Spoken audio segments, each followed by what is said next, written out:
Hello, and welcome to another episode of Get Off My Lawn. I'm Jedi Johnson 22, joined as always by the great Dom Tober, take a bow, the always steady Sticks Boy 73, the bad to the bone Brucifer, and the man pulling the levers and pushing the buttons, Joe's Doolin. Here with us tonight. What's going on, fellas? What's going on? Friday. Thank God it's Friday. Trying to get healthy.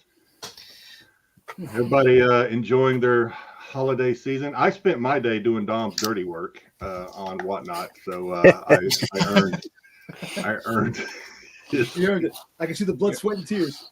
It was rough. I love spending other people's money. It was fun. But it's worth it. Well, Dom's got a great piece today. I can't wait to get it. And what do you have? It's got to do some traveling though. It's got to come here, and then I got to send it to New York. So it's got to do a little bit of traveling before it's unveiled. But it's pretty cool. It's a really nice. What kind of piece did you get? A sketch, a nice original sketch from Mike Mayhew, Zartan. Oh, nice. So, yeah, if you want to take a look at it, it's on Mike's IG page. Yeah. It's the Zartan sketch. It's really nice. It's pretty nice.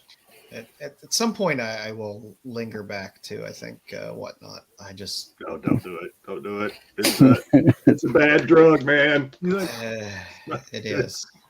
I mean, that's why I got off it. I was like, I'm buying a bunch of dumb shit that I don't need. Yeah. But every now and then, you do find some winners in there. So speaking of buying bad shit or all kind of shit, anybody have any pickups? We want to jump into that before we get to the news, or what is the plan? We got no news today. We got no news. Got no news today. Well, then we definitely no news. We can make all news as we go along. We're going to roll into some comics. The 6 years anniversary of The Last Jedi debuting. So. There's your news right there. In honor of that, we're not having any news tonight. Oh. All right. Yeah. Let's do some pickups and then we'll say hello to the chat. When we get around to that, I'll show something. Okay. I got something really quick. Who wants to go first there? I'll go first. I got some stuff that is right. I think Brucifer is going to appreciate it. It is. I think it may all be DC. I'm not sure. I think it may all be DC. Good man. Though. I'm so confused. Yeah, so It's snowing Hawaii. Is it Mayhew DC? No, it's Greg Horn, DC. Ooh. Yeah, so I also collect signatures. Greg Horn to my own chagrin. So he did a thing that I'm a sucker for a gimmick too. So he did a thing on Whatnot not too long ago where he did like these profile sketches like they were people, villains, DC villains, Batman villains from the asylum, Arkham Asylum or whatever it is. So he did like it was their record from the asylum, like they broke in and stole these villains' records. Oh, nice. So he had like 10 boxes. I bought. They were going for about $100 a piece, give or take. I bought 2 of them. So here's the ones I got. I'll show the records first. It came with other stuff too. It came with some slabs, some comics, some of which I've sent in to get graded, and some prints. So, but I'll start with, this is original art. This is I pulled Pamela Isley. Who's that? Who's that, Bruce? It's Poison Ivy. Poison Ivy. So this is kind of what it looked like. Oh, nice. So this piece up here is original art by Greg Horn. Wow. Poison Ivy got some Poison Ivies up there. Woo. Yeah, so this was pretty cool. So I was glad to get Poison Ivy because I at least knew who that was. And then I know who this is too. But how about Jervis Tetch? Jervis Tetch. Why am I blanking? Brucifer? What? He wears hats. Oh, the Mad Hatter. Yeah. So this is, I got the Mad Hatter. Says he's cool. delusional, disordered. Yeah. So these are pretty good. Don't know what I'm gonna do with them. I don't know. And he even put it on a folder. So those are cool. So some of the stuff that came with it, each one came with like 2 or 3 comics. I sent a lot of the comics, probably 3 comics in to get graded. I did keep this one because it's foil and I didn't want to get it signed and graded. But I got this one. I like that. For the slabs, these I'm trying to show the slabs. This signed. That's a nice print. He signs all his not slabs, the prints. Sorry. This one's pretty good. This is one I haven't seen a lot of. Pretty cool. Then we have kind of a similar Poison. And this is like zombie, not Poison, zombie freaking Harley or something. Harley? I don't know. That's cool. Something like That's that. cool. Here I've got Foot Fetish Harley. Yay! now you're speaking my language. Batman's a perv. So it wasn't all. So these I bought these separately because I just wanted these for some reason. These are not. I bought this. These weren't part of the mystery packs. These are stuff I just picked up because I liked it. Oh, that's cool. Nice. There you go. More Nice. more good stuff. Oh, of course I had to get Vampy too. I had to get this. That's a nice fit, brother. And then for the slabs, I got Batman Superman #1. I don't know who this is, but I got to pick this up. 9/8. That's cool. I picked up. This was an 8.5. I don't remember what I paid for it. I don't think it was much more. Might have been around $90, but he says that he doesn't have many of these left. I'm sure there's plenty on the secondary market, but this is the Anne Hathaway. What's the word? Got authorization to use her likeness, and then he signed it. Unfortunately, Anne did not sign it. We got that. And then lastly, Dark Knight's Metals. This is a cool cover. I don't know anything about it, but That's pretty cool. cool. I like it. Yeah, that's sure. And that's it for today. You can take me off the big screen. The DC is occupying more and more of my collection here lately. Nice. I got the stuff from before earlier. They're killing it on the covers. I will throw up a few. So I got my flops order. And Nice. Yep. 2 version covers. These You said those are 2 different versions? no, just 2 virgin covers. Virgin covers. Got it. Yes, it's Mad Love. So they do the virgin, the minimal trade dress, the metal, but the virgins, it's 50 copies of the virgin. So I was like, that's good. I don't need metal and all that crazy stuff, but I love flops and sharp cover, so I was very happy. And then I got some Dollman. Some Dolman. Nice. I just love this series and the character. So That's the adaptation one, right? Yes, the Eternity Full Moon Entertainment one. Yeah. Okay. I got a little bit of Golden Age, a little Crime Does Not Pay, 51. And then my favorite Kickstarter came in from Richard Morgan, Blame and Glam. So let's see. We got. Oh. These are all. He basically does all oil paint for these. I love his covers. They're what is quite that behind her? Is that like a knight's helmet? It's a creepy kind of helmeted figure.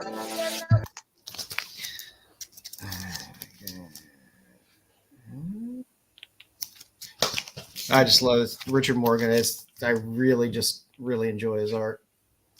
I like people that still paint with oil on the covers. It just kind of makes them look special. You said all those are your Kickstarters? Yeah, he was doing the Kickstarter for Blam and Glam 7, and he was doing an action figure.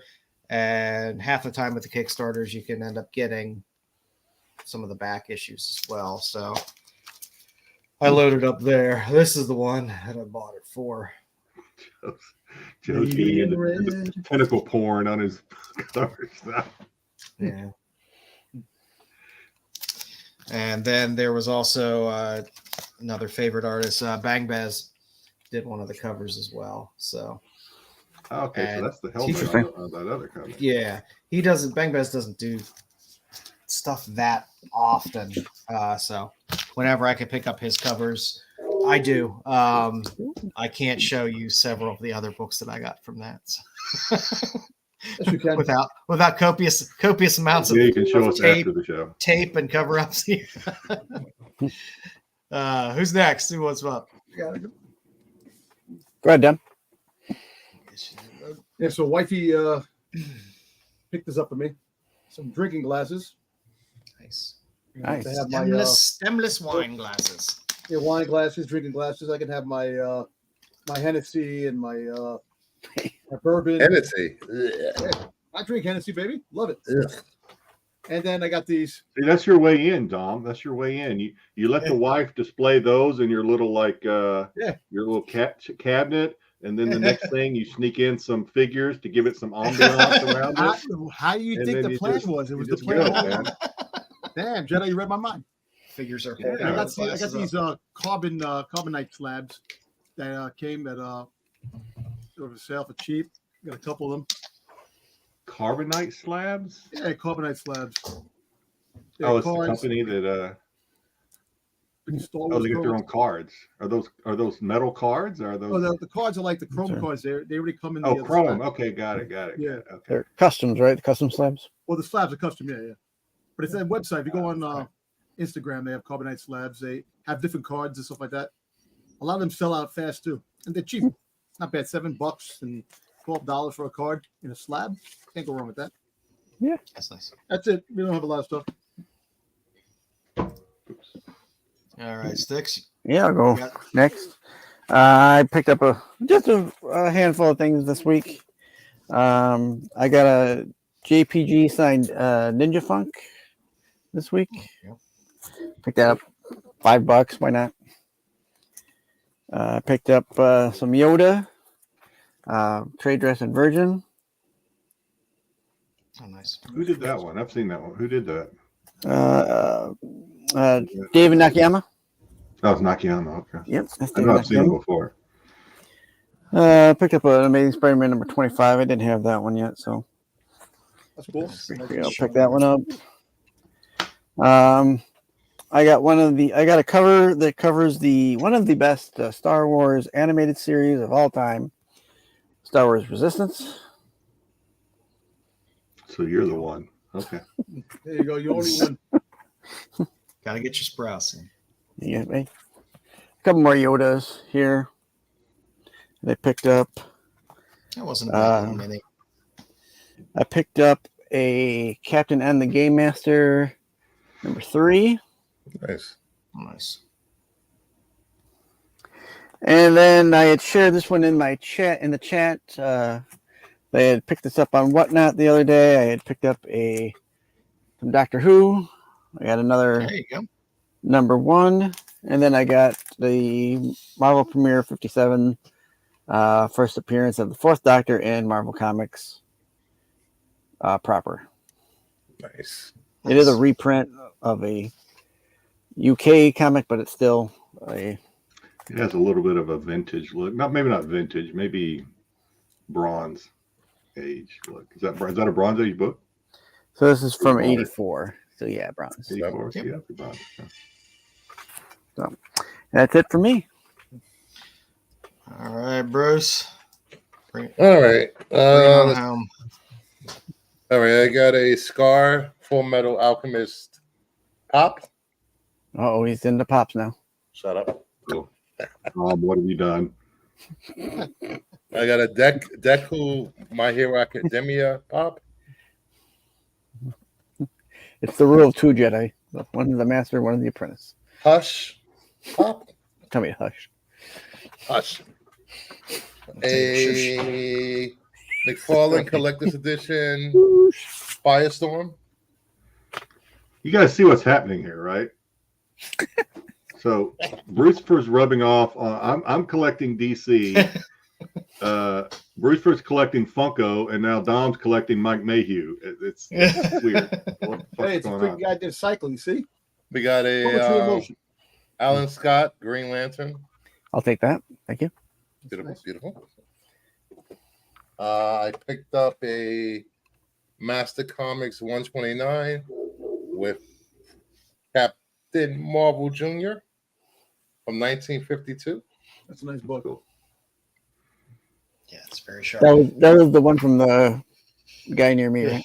Yeah. Yeah, from those auctions. Yep.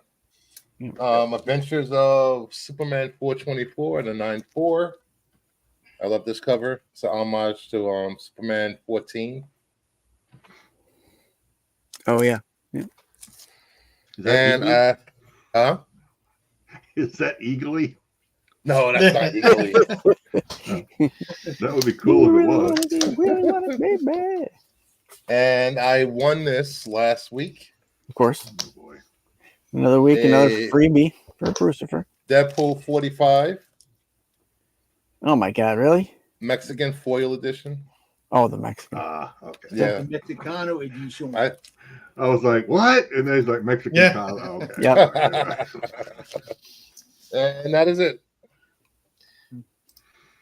All right. Let's say hello to the chat Hey, guys. before we forget. GT, as always, number 1, number 2, number 3, and number 4. Ed, hey old timers, and Jedi, because I look younger than all these folks. I know that. Good genes. This show should be renamed Bluebeards. Yeah. And Ed's a solid second place today. Tyson, what's going on, Tyson? Happy Friday, Dom. Yes, Dom has tainted Brucifer. Yeah. Ooh. And Ed is back saying, yeah. I'm Brucifer is a always show doing off. something to somebody. What? I only Every show like Friday. 5 things. I didn't have a stack. Jeez. Every Friday is look what I won. Right? That's what I'm saying. Another week, another Crucifer freebie. Yeah. Yep. That's true. it. Always winning. Always getting Yeah, something. all right. Yeah, I think that's it. So yeah, we'll see what Joe's got in store for us. He says it's going to be a quick show. We'll see. We'll see how that goes. Yeah, we'll see. We'll see. Show's over.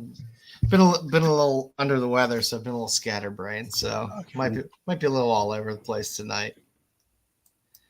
So I did want to bring back, because we hadn't had it for a few weeks, the Fallen 4. Yeah. Well, So I figured we could talk about for Something is Killing the Children books and take a look at where those are at and kind of Killing my moving. wallet. I like that. That's funny. So, first book, just the straight up A cover, Something is Killing the Children. Fair market value right now is sitting, if you look at that chart, it's been pretty flat overall for the past handful of months, and is kind of sitting around that $600 to $700 range. But this book, at its peak, it was a close to $2,500 book for an A cover. This is, I mean, was this a COVID book though? Are we seeing that spike? Looks like it's during the COVID period. So I'm sorry, it spiked because there was rumors of the show that they were going to take, but then they had to change the name because they didn't. The name Something Killing the Children. Where'd you get that from? Where did I get that from? That was the reason why the show.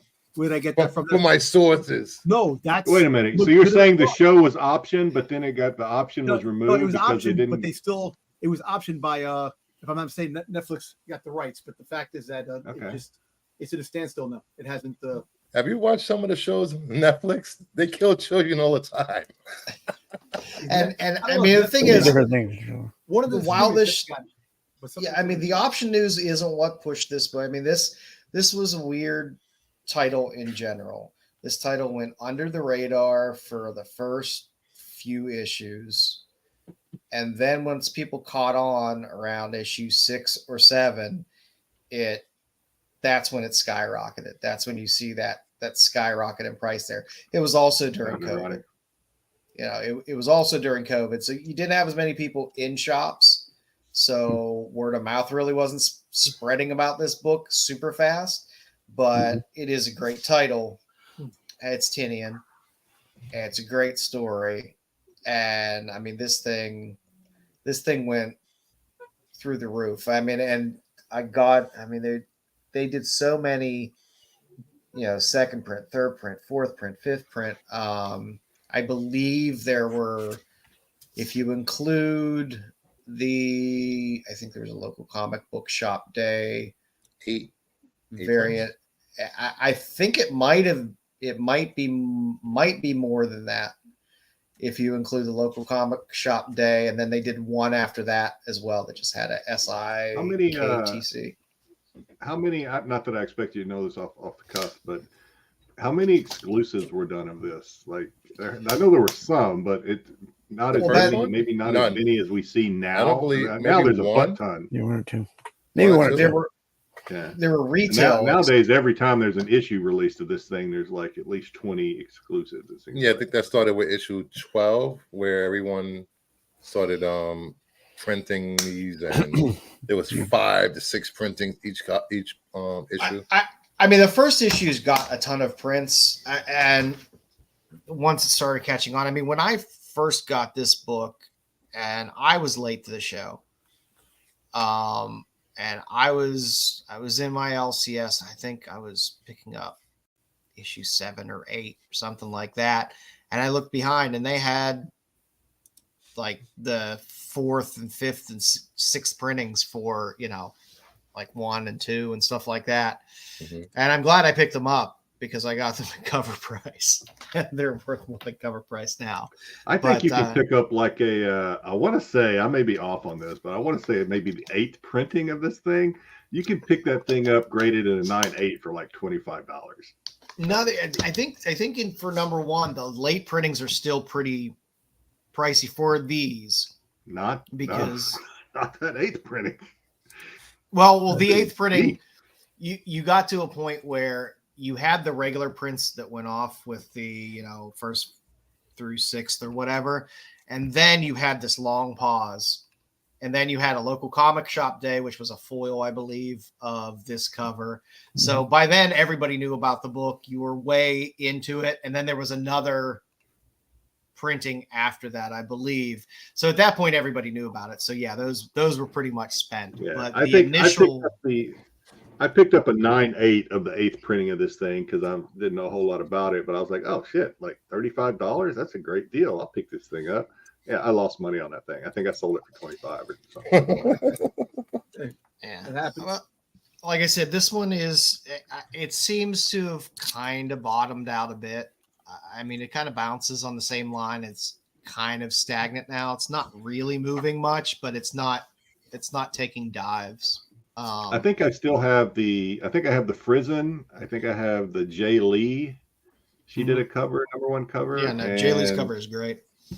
And I think, was it Black Flag or something It like was that? the Exclusive. What was the second one has, I think, the Jay Lee where she's on the bus. with the It's machete. behind me somewhere. Maybe I'll dig it out later. But yeah. So I mean, who knows if they're ever going to make this officially into a series? I would hope they would. It's a solid title. It's a good, interesting story. It would be a good, interesting, dark story. I have none of these books. Hmm. None. So I have quite a stack of. I enjoyed the series, but it was cover candy for a while as well. Yeah. Because once you got past like issue 12, everyone and their mother was doing a store exclusive, and some of them were great. After this, yeah, and they were great. They were just great artists. Great Frizen covers. Just cover after cover was fantastic, but those didn't seem to hold up as well, even though some of them are fantastic covers. So, according to Key Collector, there's a New York Comic Con exclusive from 2019 for #1. There was a Jenny Frizen Diamond Retailer Breakfast variant. Yeah, that's a retail one. Yeah. Yep. There's another Jenny Frizen store exclusive from another con exclusive from David Mack and Dan Quintara. Yeah, and then the local comic book shop did. Some of those There's only 3. Some of them came out afterwards, Right, like after the initial release. Years later. It was black. This is the one I have, Black Cape variant, limited to 500. I got that graded at a 9/8. Wow, I should sell that thing. Holy fuck. Jeez Louise. Look at this, set in a gold mine. That's $1,000 book, according to this, or at least that's what people are asking. Hang on, let me see. Go ahead. Yeah, I mean, you find everything kind of all over the place. I mean, this is one of the later prints from #2. It was a 3rd print, but it's still pretty recognizable. Early cover. This thing spiked up as well. I mean, you had this thing selling for close to $400 for a #2 3rd print of an indie book, which was huge, and then it collapsed, came back up a bit, and it's just kind of been doing that. It goes down, pops up, comes back down below its lowest high. So it's still, I think it's kind of bottomed out a bit. I mean, it says fair market value is around 110, but this is a $90 to $100 book right now. It's trending slowly trending down, but not falling off a cliff anymore. So it might bounce and stick around there for a little bit. I need to sell more.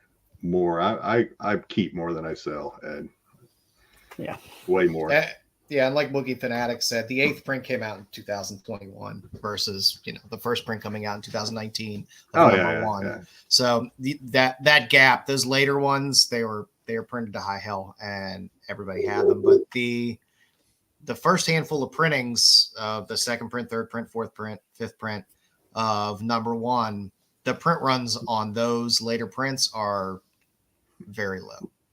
According to Dom, Ed, no, this never made a TV show. No, the name has disqualified it from any future television. I heard something about the name, but it was picked up an option. It might be one of those shows that they pick up just to shelve so nobody else does it for. Yeah, and then everything seems to be option nowadays. I mean, I'm surprised for how popular Tinian is as a writer, that more of his stuff isn't being made right now because it's easily translatable. for You know, if they can make everything that Mark Miller writes into TV shows, they could do Tinian.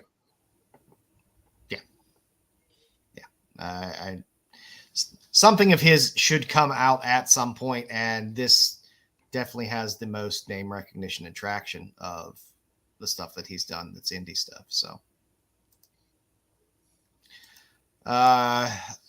everybody was crazy about this cover for the longest time for number 3 of the second print. Remember that? Yeah, this book was ridiculous. I mean, this book is still pricey as hell, and it is trending up recently. Yeah, it's rebounding. But again, I mean, $775 fair market value, and it's trending up. And at one point, this was a $1,400 book at its peak. I mean, it fell pretty hard and fast once that whole market kind of did its blow off top, and then somebody kicked the bucket out from underneath the legs. But like I said, a lot of these books do this. They come down to a point, they kind of stay, relatively on par for a while for wherever they're going to feel like they're going to settle, and start to see a little bit of a resurgence on this book. So It's a good one. I'm still not shelling out $775 for it, but love the book. I wish I still had it. And this is before things started to get weird. Like I said, people really started to catch on to the series around issue 7 and 8. And then you started to get all the store exclusives and stuff around 12. But this was the number 6, the 1 per store edition. It's the same cover as a Virgin that they put out. Again, it's another very recognizable cover. I think they used this for the trade paperback as well, for the cover. And again, it's another one that this was hot because everybody wanted every book that came out for this, and it settled down, but it's popped up and down a bit, but overall it is still pretty much around $100 book. So Something's Killing the Children for an indie, and that's kind of why I chose this. Indie books are weird. Some indie books get super hot. You have a run for a few weeks, sometimes a few months of an indie book being huge, and a lot of times it's just the first issue, maybe the first and second. The series was an outlier. If you're into the series and you enjoy reading it, this is probably a long they call it long haul, long hold. Yeah, I mean, there's a long hold or whatever. So I don't know. I mean, it potentially maybe has Walking Dead potential. I don't know. It just depends, but it really certainly has a following. It appeals. Like, I mean, I read it, I enjoyed it. I gave it to my son to read. He read it and enjoyed it. And he has different tastes than I do and stuff. So I just think it has a lot of mass appeal. I think younger kids would watch this and enjoy it. It's good. But I think people our age would watch it and enjoy it as well. I just wish they would freaking move on it and make it. I mean, we've now have 2 different series that have spun off out of this. I think this is the only indie series where I have a complete run up until now. Really? Yeah. Wow. I have the first issues graded 9/8 signed by Tinian. I got to get the other. Do you have a complete run of A copies or a complete run of all the series? Right? The series. Oh wow. Not including exclusives, obviously. Just no, I don't have any. I don't have any exclusives. It's good. I mean, the last time I heard buzz about people talking about a series like this as much was probably Saga. In terms of how much people enjoyed it, liked it, and how much we see where that is. Buzz it had. Well, I can tell you this: how many I've gone to conventions and there's been people cosplaying SR. And it's Yeah. such an easy cosplay too. Yeah, it's an easy cosplay too. Yeah. Was it Marco or Pete? Yeah. Both of them probably. Yeah, so I mean, it looks like these books are they've kind of bottomed out for the most part, for now at least. Like I said, anything can happen market wise. Well, think about it. How many printings am I on? 8 printings? There's more. Yeah, I think Eight printings from the company. Yeah, I thought there was 11 total. Damn. Of A lot of printing. Yeah. But again, I mean, the other printings don't necessarily dilute. It's just each one is very unique in the print run that they had, when it came out, and stuff like that. So, like I said, those later ones came out, 2 years after the title came out for the most part. So, something to look at. Like I said, the early run, I love any of the books in this series before issue, I'd say 7 and back are still decent. If you can find them cheap somewhere, it's still not bad books to buy. If they're not some of the knockoff later reprints and stuff like that. Yep. So that's Fallen 4. Nice. Now for stuff in the stores this week. Oh boy. They had a copy like that. They did something like that before the Marvel Zombies. Yeah, they so we got another Black, White, and Blood number 3 this week. This is the 1 in 50, the McGinnis. It's a great homage to Savage She-Hulk. I just like I like the old She-Hulk stuff, so it was a good homage. God knows if the 1 in 50 will go anywhere. I'm pretty sure it's selling well below ratio right now anyway. But You gonna pick it up? yeah, I might. I normally wait on a lot of these. I'll wait 5-6 months, find some place that's having a sale on ratios, cheap, and try to pick it up cheap. Masterpiece. I'm waiting for mine in the mail. I want to start reading this series. Bendis is writing it. Maliv is doing the art. This is a great Tulalote cover. Apparently this girl has parents that are master criminals. So it goes down that fun path there of crime and, all the type of intrigue and smarts it takes to be a master criminal and master thief. So I'm interested to kind of see where Bendis goes with it. So that one just came out. Does it take place in the Chips universe with a California Highway Patroller? No Ponch, no John and Ponch. Oh, Jeez. God, you're old. No Poncharelli. I am. Chris Pine's father will not be making any appearances in that series. No. Every time I see a cover like this, it just reminds me that I'm behind on reading my Brubaker shit. I love Brubaker. Brubaker, Sean Phillips stuff is the best. Reading his stuff. I have a lot of his collection because he puts out stuff in those he'll publish first prints in these thick ass hard copy things. He doesn't. Yeah. And I have a couple. I have a couple that are still in the plastic. I need to read. Yeah, Criminal is really good. Anyway. Yeah, those two guys together just crank out some of the best stuff. I talk about wanting somebody to have a TV deal or a movie deal. I would love to see Brubaker get something. Oh yeah, his stuff could be done on relatively low budget. It's usually criminal. I know. Criminal type stuff. So. Yeah, it's good stuff. But it's definitely good stuff. And I had to throw this Space Usagi title has the covers on this and the ones that are coming are just really, really great. If you like Usagi, there's some just amazing covers here that aren't just the Stan Sakai covers that you get a lot of times. So it was a sharp one, came out. This is just the 1 in 10. Sure, this will be a findable under ratio soon enough.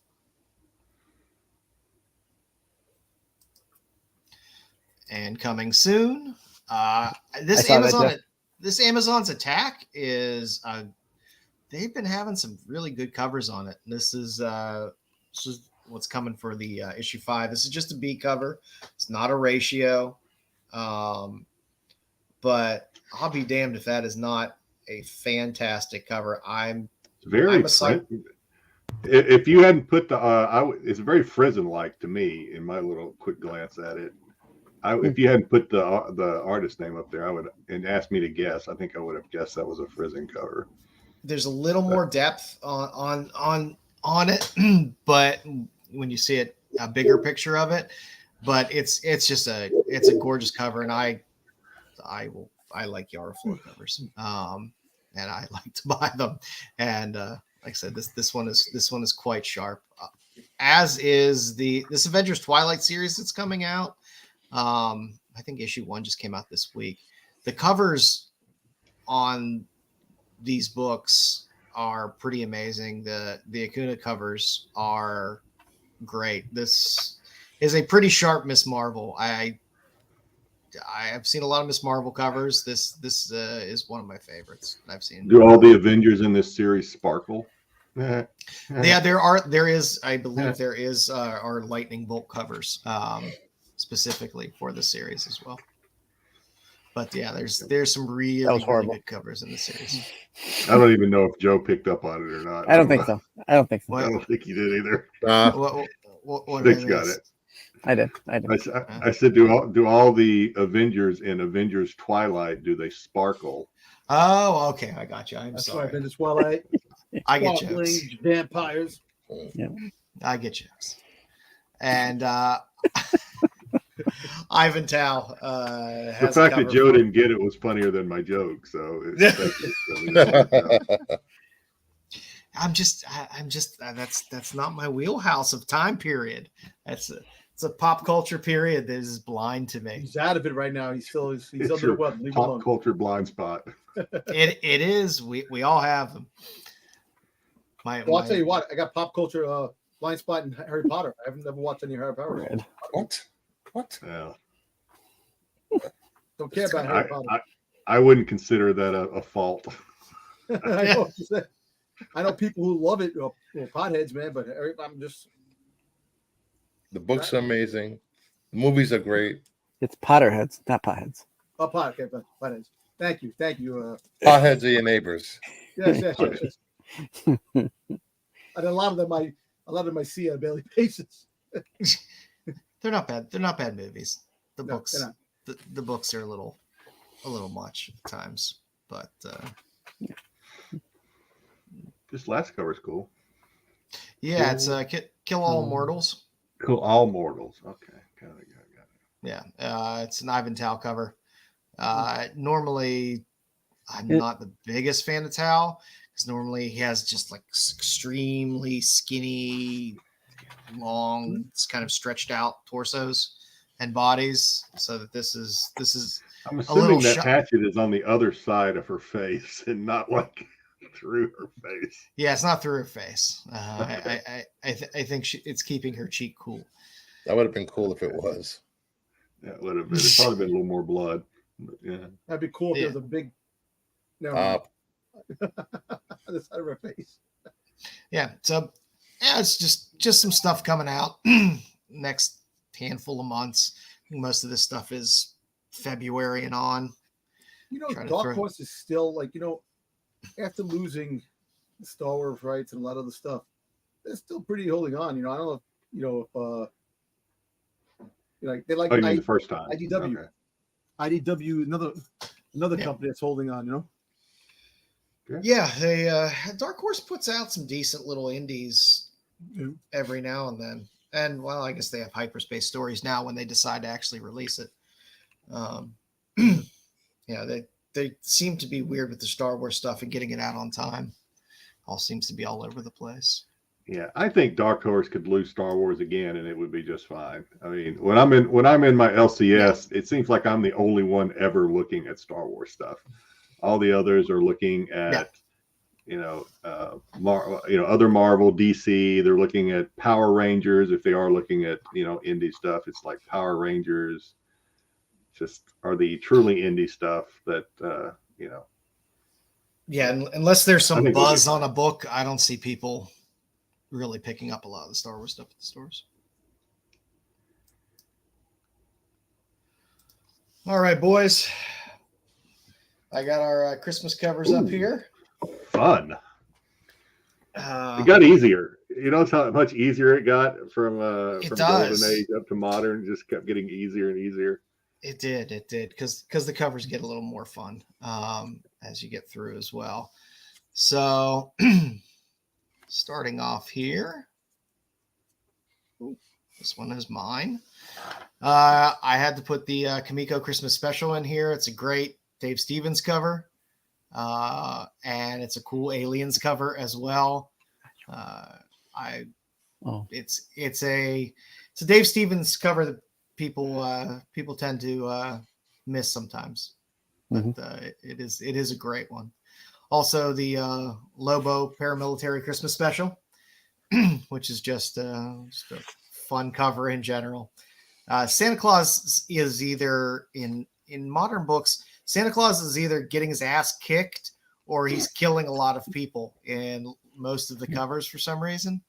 But yeah, we can't go wrong with Lobo and Santa on the same cover.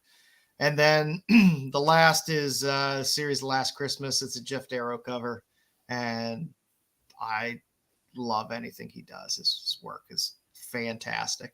And Santa laying waste to a bunch of elves is I like that. It's pretty cool cover. It is pretty sharp.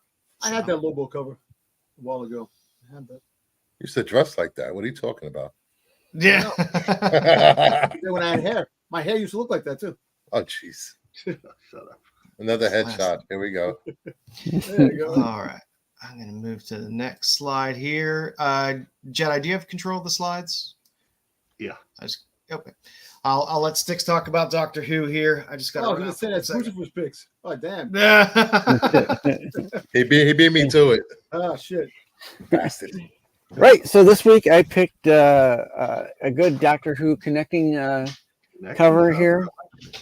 So you get the 12th Doctor, you get your 10th Doctor, and you get your 11th Doctor gathering around for a Christmas party. There's a few others I could have picked, but I like the connecting. How many covers to this? Just these three? Just these three, and then there's another series that has another 3 set, with different Doctors. So, yeah, I mean, Christmas specials coming up in not this Monday, but the following Monday. Yay! First episode for Ncuti Gatwa is the 15th Doctor, and I think they're going to be, because the Free Comic Book Day comes out in May. That'll be his first comic book appearance. Nice. Look for that and a Free Comic Book Day starting here. Connecting covers look really cool. Like the way these are connecting on this slide look really cool. I have never really understood, and this is not to detract from this because this actually looks really cool when they're put together on this. But I have never really understood why, because when people buy connecting covers, they don't typically do this. It's not like they're going to put them in a nice frame and then it's up on my wall. Look at this, right. So I don't know. I've never really understood why people gravitate towards these. They do, obviously. So it's not like I know anything, but I like wraparound covers, I think, better than connecting covers because, like I said, people they get them, but they don't. I guess if you're a completionist, you want to get them so you have them, but very rarely do people actually display them connected. Well, like something like this, like if you got it, say you got them graded. This is something you could pull out every Christmas and put up on a mantle. Every Christmas. Every Christmas. Then when you're done, you throw it in the box with your Christmas tree. Put it with all your ornaments. You take it down after your relatives shame you for having Doctor Who comics on your mantle. Well, if they do that, they're out. They're out. Get out. Yeah, other people put go back watch your highway pictures of patrol. their family on the mantle. Sticks puts pictures of Doctor Who. If you know where we fall. I don't know. I did think this was a pretty nice connecting cover though, because it looks really good like this. Full story. I mean, this week we saw. Pete put up that one about connecting covers in one of his videos this week, and Some of them are hard to, like, if you wanted to do something like this and display it, there's like 9 or 12 in some Yeah, cases. it's ridiculous. That's just, you can just get if you could get a print of it where they're all in one, Sure. that would be fine. Yeah. But you're not going to display something that big. Like a but this 3-book frames this is too, small. and just This is a nice small one where you can display it if you wanted to. And there's other ones. It's not Christmas, but there's other connecting variants out there that are nice enough to display. The wraparounds always make me angry because you're putting it in a bag. I can't see the back. But if you look at this, then again, right at home here. I'm a member of that club. I have never seen an episode of Doctor. There's hope for you yet, Jedi. Hope for you yet. No, there's Tubi. Connect. Tubi. Lost cause. Connecting books, Yeah. like Marvel stuff like Pluto that. TV. They don't really connect that good when you put them together. It's like off a little bit sometimes. This one actually looks like some can be a little off. Yeah, I'm sure this might have been a little bit. This is from websites, so they might have. What if I actually did start watching Doctor Who on Tubi or whatever, and I got so sucked in that's all I wanted to talk about when we came on the show? I'd be happy, man. I'd be happy, man. I'll be off the show. Probably. I would find a pool and I would drown myself. me and Joe would take a vacation. I've been rewatching the 4th Doctor on Tubi for the last 3 weeks. So much fun. But I like this cover. I thought it was a really cool connecting cover because, like I said, sometimes connecting covers are a little rough. They're a little rough on the eyes. Growing up, my brother was a huge we'd get together. We'd tell Pete, hey man, I know the Star Wars show is real popular on Sunday, but this idea for Doctor Who show. You'll be surprised how many Doctor Who fans are out there. My brother, Geekstronomy, he likes Doctor Who. I used to watch the shows with him growing up, because back in the 70s, he used to watch Star Trek. He used to watch Star Trek and all stuff like that, and watch Doctor Who and all those things. Would have been right there on PBS for you. Yeah, like I said, I was a fan. I'm not a Doctor Who fan, but I was a fan of your picks for this sticks because. And I love any cover with K9 on it. Yes, yeah, very underused. Companion. Well, so many connecting covers is like you have like a feature character and then just something boring like they're standing on a platform and then the platform connects to another platform. It's not really dynamic. Yeah. It's just like like it could stand alone and it's kind of boring. But this was fun. It was fun. Yeah, this year the background actually blends into the next and the next. Yeah, it was nice. Fair enough. It took me 3 tries to put it together correctly. Because I grabbed them individually and put them together. Oh, I gave you the whole one. Yeah, but it wasn't a JPEG. So no, I could. But I wanted to put them together anyway because I wanted some high res ones to look at. Okay. But it was fun. It was fun putting it together. It's like, no, other side, and then you have this feeling of satisfaction. Like, I got it right. Yeah, it's fun. Thank you. Oh, these are mine. So, unfortunately, I don't know anything about the artist of any of these, so I can't educate you like my good friend Joe Doolin does. Who drew what? Actually, screw it. I'll go from left to right. Ninja Turtles. I just thought this was a cool cover. It is good. The RIs on this. I just thought it was cool because I don't think anybody would. The reason I liked it, I guess, and I'm not even a big Ninja Turtle fan really, but for what I know about the Ninja Turtles, I don't think anybody would enjoy Christmas more than the Ninja Turtles. As much as they long for that human, connection and to be accepted, et cetera, Again, just what little I know about them.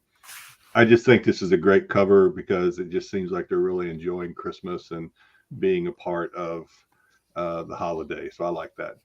The next one, Scooby-Doo. I think anytime I have a chance to pick a Scooby-Doo cover, you can pretty well bet I'm going to do it. This is Scooby. Of course, Scooby is a kid at heart and mind. Left out goodies for Santa, but oh my God, it's not Santa taking the cookies. It's some ghoul. And Scooby is scared to death like only Scooby can. and he's probably trying to pretend he's asleep, so it'll just go away. Yeah. And then lastly, I just thought this was the Judge Dredd. I just thought it was a funny, even Santa cannot escape the judgment of Judge Dredd. And he looks a little red in the cheek, so he's probably drunk driving or something. So, like I said, Santa's either killing people or getting his ass handed to him. Yeah. So Judge Dredd snatched him up. So we're all the streets are safe again. So are the skies. So anyway, I just thought these were fun covers. They're good ones.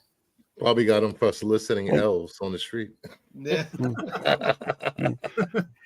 And they only gave Scrappy a stocking just to make him feel included. So nobody likes Scrappy. Poor Scrappy. Poor Scooby. So these are mine. Yeah, the Punisher. I had this book back in the day, and for some strange reason, it always reminds me of Al Bundy sitting down. Like if you look at him, it just reminds me of Ed O'Neill. Yeah. But I like this cover. You got the bad guy. Hand down the pants. Yeah, he took the bad guy out. Ed O'Neill is the Punisher. What did my life come to? He got his gun showing. He has a kid there on his lap. Wanted to ask what he wants for Christmas. So that Marvel Light series of books was always great. That was it was a good run of fun books. Yeah, the Matt's book, the Marvel Knight books, I like those. A little bit more edgy, a little bit more from Marvel. Yeah. Really cool stuff. The artwork was really good too. So yeah. And then the second one is Spawn. I had this in my collection. What more do you want? Spawn with blood all over the place, dressed as Santa, Santa hat. It's nice supernatural bloody Christmas fun, Can't go wrong with that. Farland and Capullo. Yeah, it's good stuff. And of course I had to go with the cleavage Sue Richards and dressed as Miss Claus. Because, Mr. Fantastic's a geek, and he has such a babe as a wife. You know why? Because he can expand everything. Yeah, we can expand, but he's still a nerd. He's he's spending all that time with the tree instead of his wife's cans. Exactly. I almost picked this. I almost picked this one too because of the obvious, but her face kind of creeped me out a little bit. Yeah, she has that. Well, she has that naughty. She looks like an elf. I thought it was an elf. She got that naughty look face, like she did something wrong, but she didn't do anything wrong with the cleavage. Naughty look. And that is a Jim Lee cover. Well, like should be locked away. Looks crazy. Yeah, but that is a Jim Lee cover. Yep, it's actually a really good cover. I like Life Bell cover. I think he shaded her face just a little bit much, like the side of her face, but it's just too like. It looks like an elf. Who's looking at the face? Well, I mean that's fair enough, but yeah, pretty cool. Christmas comes early, and so does Reed. Yep. So does half this panel. Jeez. Yeah, good picks. I like them. All righty. I picked Justice League of America, DC. number 60. Santa Claus getting his ass kicked. Why Plastic Man? She's like, oh no, what's to do? That's Santa. No, Santa, no. It's a great cover. It is.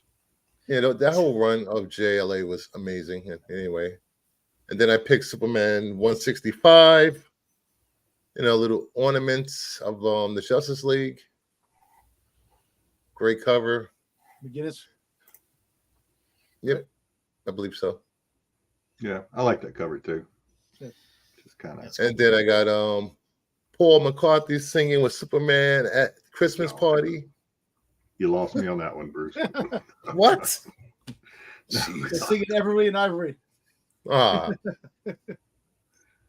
Batman would never allow that many people in the Batcave. Exactly right. well, he must be drunk off of eggnog or something, or coquito. Superman can't get drunk. Get the Batquito. They get drunk with a little kryptonite in it. I was gonna say you sprinkled kryptonite dust in his eggnog. Who knows? Next thing you know, he's spooning with Paul McCartney. Yeah, Cosmic wants it. He wants that cover. Y'all got to be careful. Yeah, this has been a hot cover. It was a hot cover when it came Catwoman out. has to be careful. Really? She has a Robin sitting above her. That's fine. It's Tim. Nope.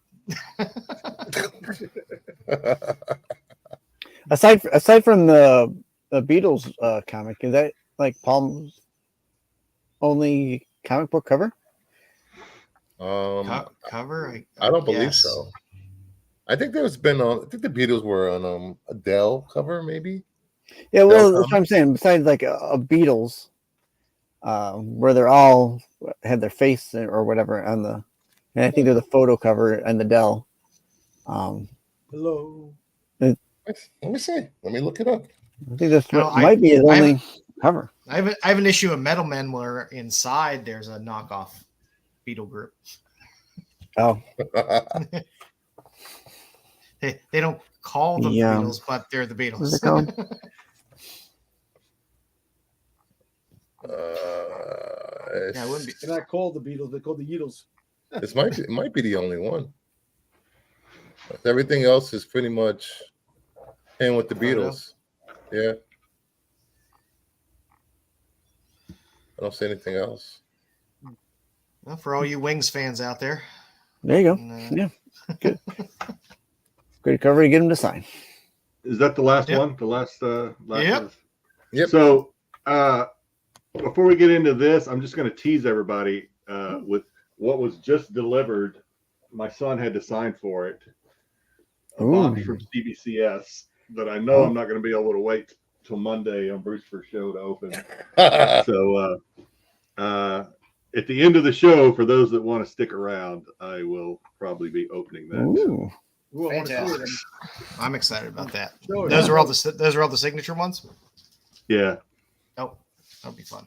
That'll be fun. And you didn't pre-screen, right? I did not. Do you- And I already know. I know the grades, and I'm not happy with. I know the grades, and I'm not happy with just about any of them. Should have got him pressed. Hey Joe, were we supposed to do a giveaway today?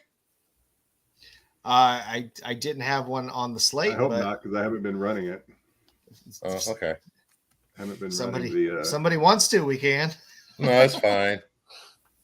We can save that for next week. Yeah, I forgot. Some Supervisor Marco. We got to give something. I forgot to do something. We give something away today. It's fine. I give it away next week. No, it's fine. It's fine. We'll build up. Have a nice box for the new year. Yeah. Oh, we're not gonna keep this giveaway box in the closet for a year. They have people complain about it. No, we're not that type of show. Okay. I'm just getting in so much trouble today. So I figured we do a little kaiju talk. We got two opposing, I think, views on the review of Godzilla -1 between Bruce and Jedi. Yeah, I My think Jedi kaiju really won't stop enjoyed it. barking outside, so I keep having to mute my mic. Oh, you're fine. We like dogs. obviously you haven't watched MMA. It's those barks the whole show. So Jedi, you enjoyed -1, correct? And Bruce, you found it to be a decent movie, but not really a Godzilla movie. I found it to be a great movie. It was just not a Godzilla movie. So, Sticks, did you watch it? You said you were going to try to. Did you? I never got around to it. No, I've been Okay. so busy this week. Never got a chance to see it. So obviously, I'm looking at it. I kind of agree with Bruce for actually, but I'm probably coming from a different background and knowledge level than Bruce for. I liked it, but I thought that I don't know what to really compare it to as far as the older Godzilla, Japanese-made Godzilla movies, because I didn't grow up watching them like Bruce for did. So I thought this was a good movie, but it was the human story, we'll say, was a bigger part of the movie than the Godzilla story. Now so I don't know how that corresponds with the way it used to be in the other Godzilla movies. It was the human story was a hero's journey story, right? The Japanese pilot, he's kind of his hero's journey, whereas Godzilla was just kind of the challenge that he had to overcome, I guess. One of the challenges he had. Godzilla represented the challenge, I guess, in his life that he needed to overcome, I guess. I thought the destruction scenes where Godzilla was tearing up Tokyo or whatever Japanese city we were looking at, I thought it was great. I thought it was great. The destruction was awesome. I do have some questions about Godzilla that maybe only Bruce Fur Sticks can answer. But I think if you're going there to see Godzilla tear up a city, the 15 or 20 minutes that you actually get to see him do that is really good. So, yeah. But I do have a question for Bruce Fur and Sticks. This is a question that I've been sitting on all week since I've seen this. So when I've always seen Godzilla, what I always thought he was standing in the harbor. Was he actually floating in the harbor? Because in the movie, not to go into any spoilers, Bruce Fur knows what I'm talking about. When he was standing, when they wanted to sink him into that abyss, he looked like he was standing on the ocean's floor, but we know he wasn't because of the movie. Was he floating? Was he dog paddling underneath with the little legs just going underneath the water? Is there webbing? What the fuck was going on there? Because he didn't look like he there was no like floating, like, he looked like he was standing, but he wasn't. So I thought that was a little weird. I think some of the go ahead. I could be wrong. I think Godzilla was based on Gila monsters. Am I right, Sticks? Yeah. Yeah, and you ever seen a Gila monster? They can swim deep down underwater, and it depends. Like when he comes ashore, he's tall, but he can swim pretty fast. Yeah, so, I'm just talking about when he was standing. He wasn't swimming when he was standing, or it looked like he was standing in the water. You're saying is he didn't look like he was waist deep. His feet were just at the crest of the water. You're saying Godzilla's Jesus. Is that what you're saying? He was No, literally walking on water. He was waist deep. He was waist deep. He was waist deep, but he wasn't tall enough to be touching the bottom because that was the whole thing. They were trying to sink him into this deep trench, right? That way I don't want to give it away, but that way the pressure that was their theory, that the pressure would crush him. Yeah. So he wasn't standing on the. I mean, it's very possible. It's very possible Godzilla has watched G.I. Joe, so he knows how to do the scissor movie. This is what I thought. I thought he had some floaties on. But no, so I didn't let that bother me really. I'm not going to let that detract because I just thought that was kind of a throwback to, like, I don't want to say homage, but maybe a throwback to the way the older Godzilla movies were, where he was just standing in the thing. The only other thing that didn't bother me, but I did note, was a lot of the acting, especially when the actors got very emotional. It looked like it was very forced. Some of their crying and stuff looked like it was very forced. But other than that, I thought it was a good movie. I mean, maybe my expectations on what's a good movie nowadays is lower than it used to be, but I thought it was pretty good. I liked it. I will say this. There was when I go to see a Godzilla movie, I want to see Godzilla. I don't want to wait half a movie to see Godzilla or wait to see Godzilla and then it's like, movie's over. What? Wait, what? And this movie compared to other Toho productions is that this movie could stand on its own without Godzilla.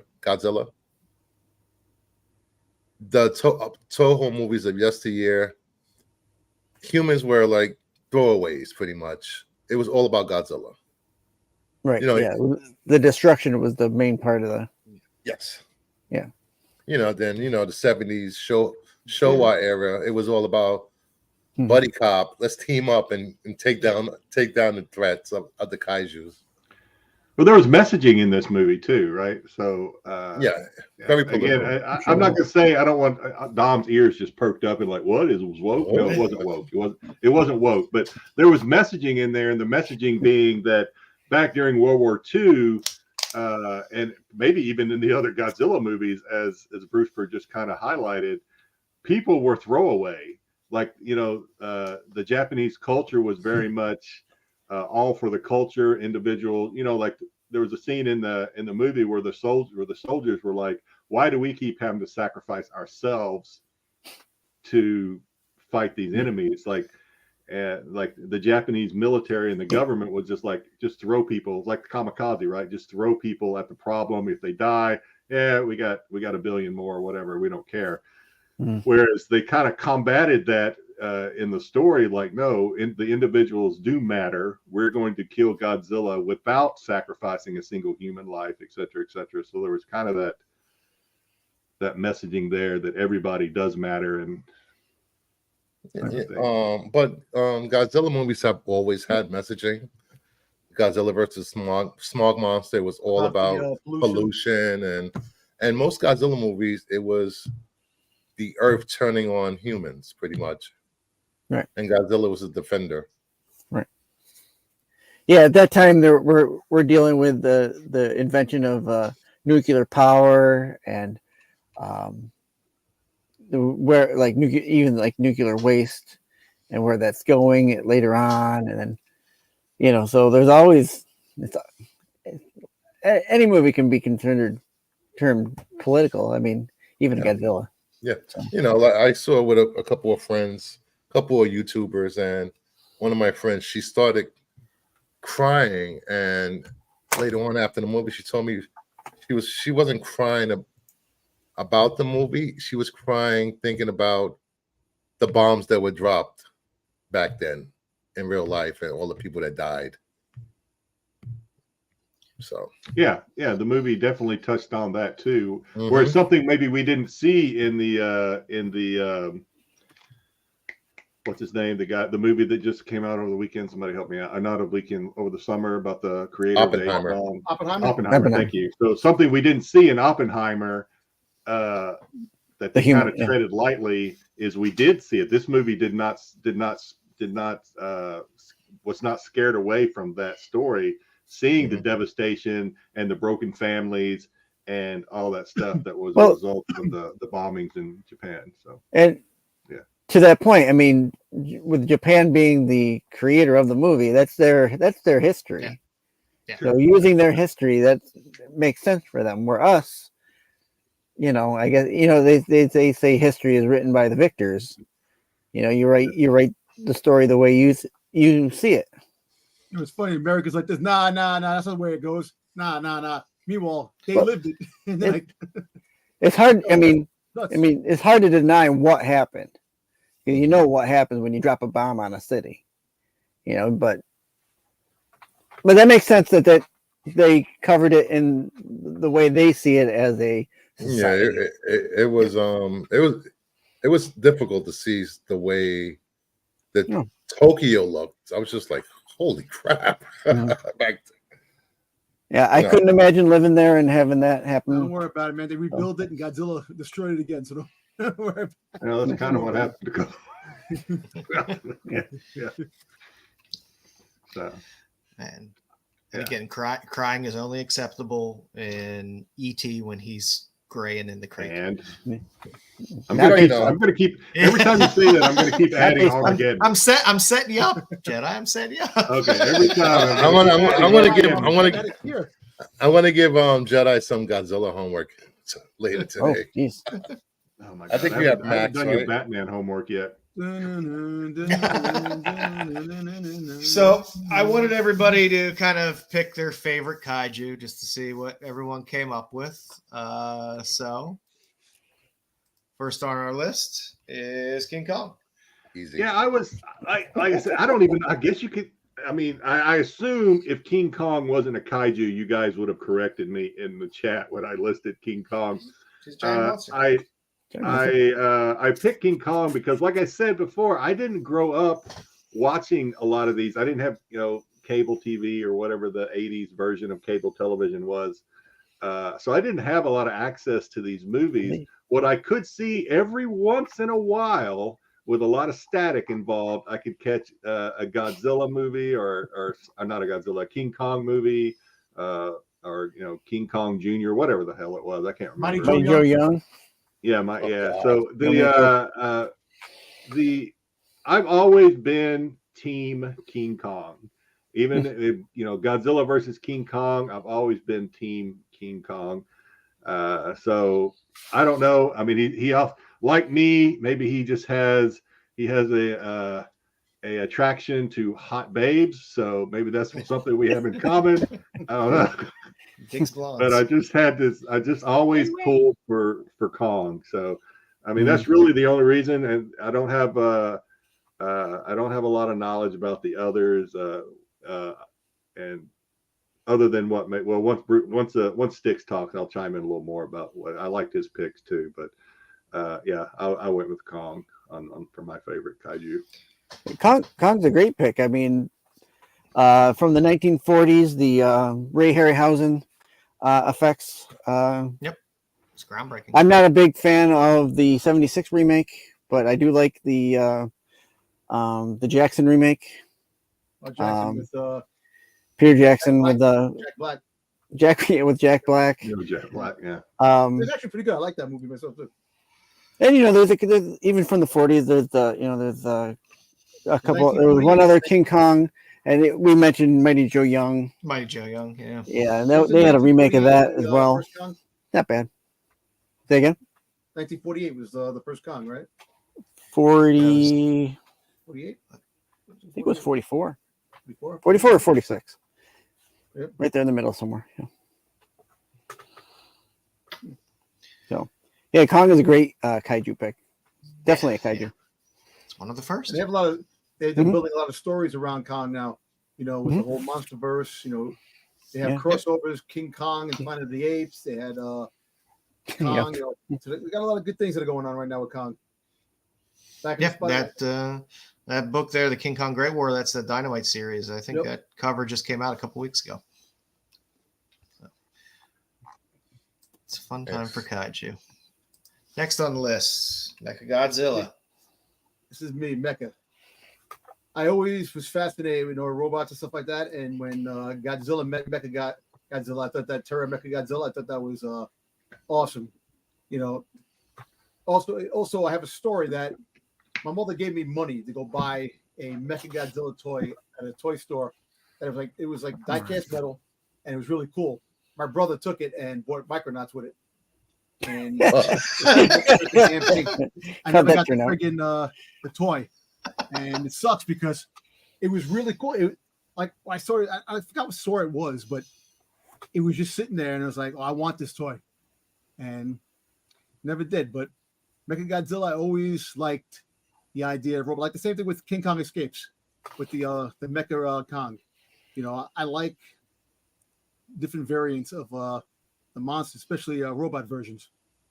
And that's why I always thought, when will Godzilla meet friggin' the Transformers? That'd be a good comic series, man. Come on, man. Nah, but this was Terra Mechagodzilla and Godzilla versus Mechagodzilla, but King Caesar and Anguillus and all stuff like that. I really like. I like that kaiju. Definitely was one of my favorites growing up.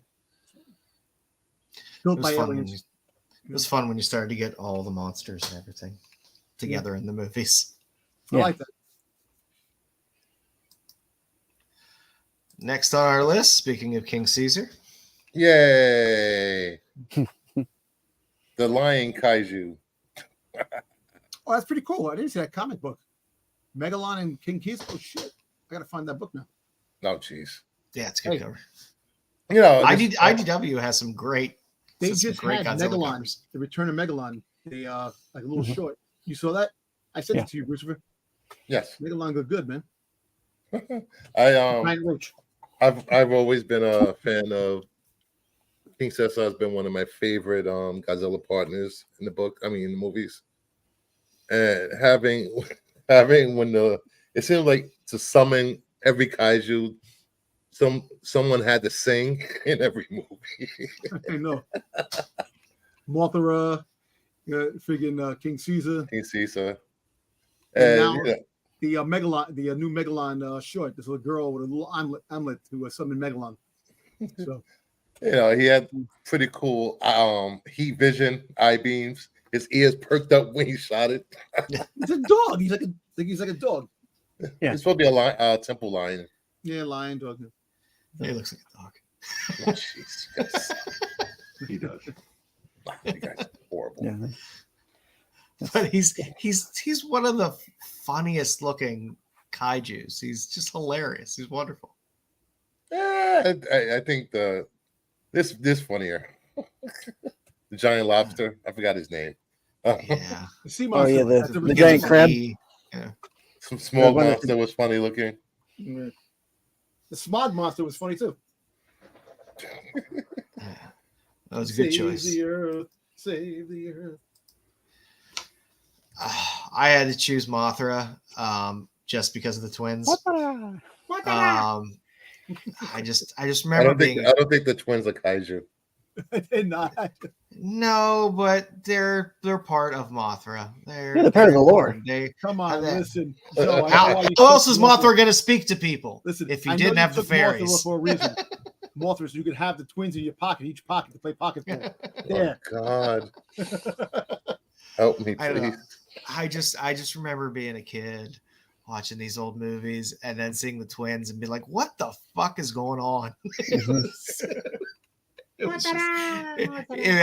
was just so out there, and Mothra in and of itself was just out there and hilarious looking. Plus, I love the relationship between Mothra and Godzilla. I think it's fun. What is their relationship for us uneducated? Are they like a thing, or They're keepers is of she the like a egg. pilot fish? Does she like nibble his loose scales and keep him clean? What the hell's going on with this? They're both like a shark and a pilot fish. I think they're both protectors, but at the same time they go at each other. At the same time they're working together. It's So they're a married. very That's complex what it is. relationship. Yes. Yeah. It's like a sibling relationship, kind of. You still fight with your siblings, but then you get along with them too. There's a lot of hilarious original art out there of Mothra and Godzilla. I don't want to see That it. are very- I don't that want are to see Scared it. to Google. That are very amusing. Scared. Don't do it, Jedi. Don't do it. It's Joe. Scared. But yeah, I had to fit the twins in somehow, so Oh, because they're fantastic. giggity. Well done.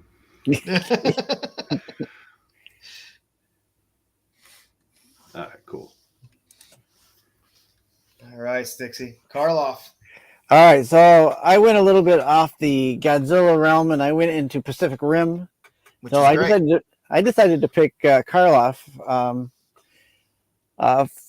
Basically, and the only reason I picked Karloff, besides I think he looks pretty cool.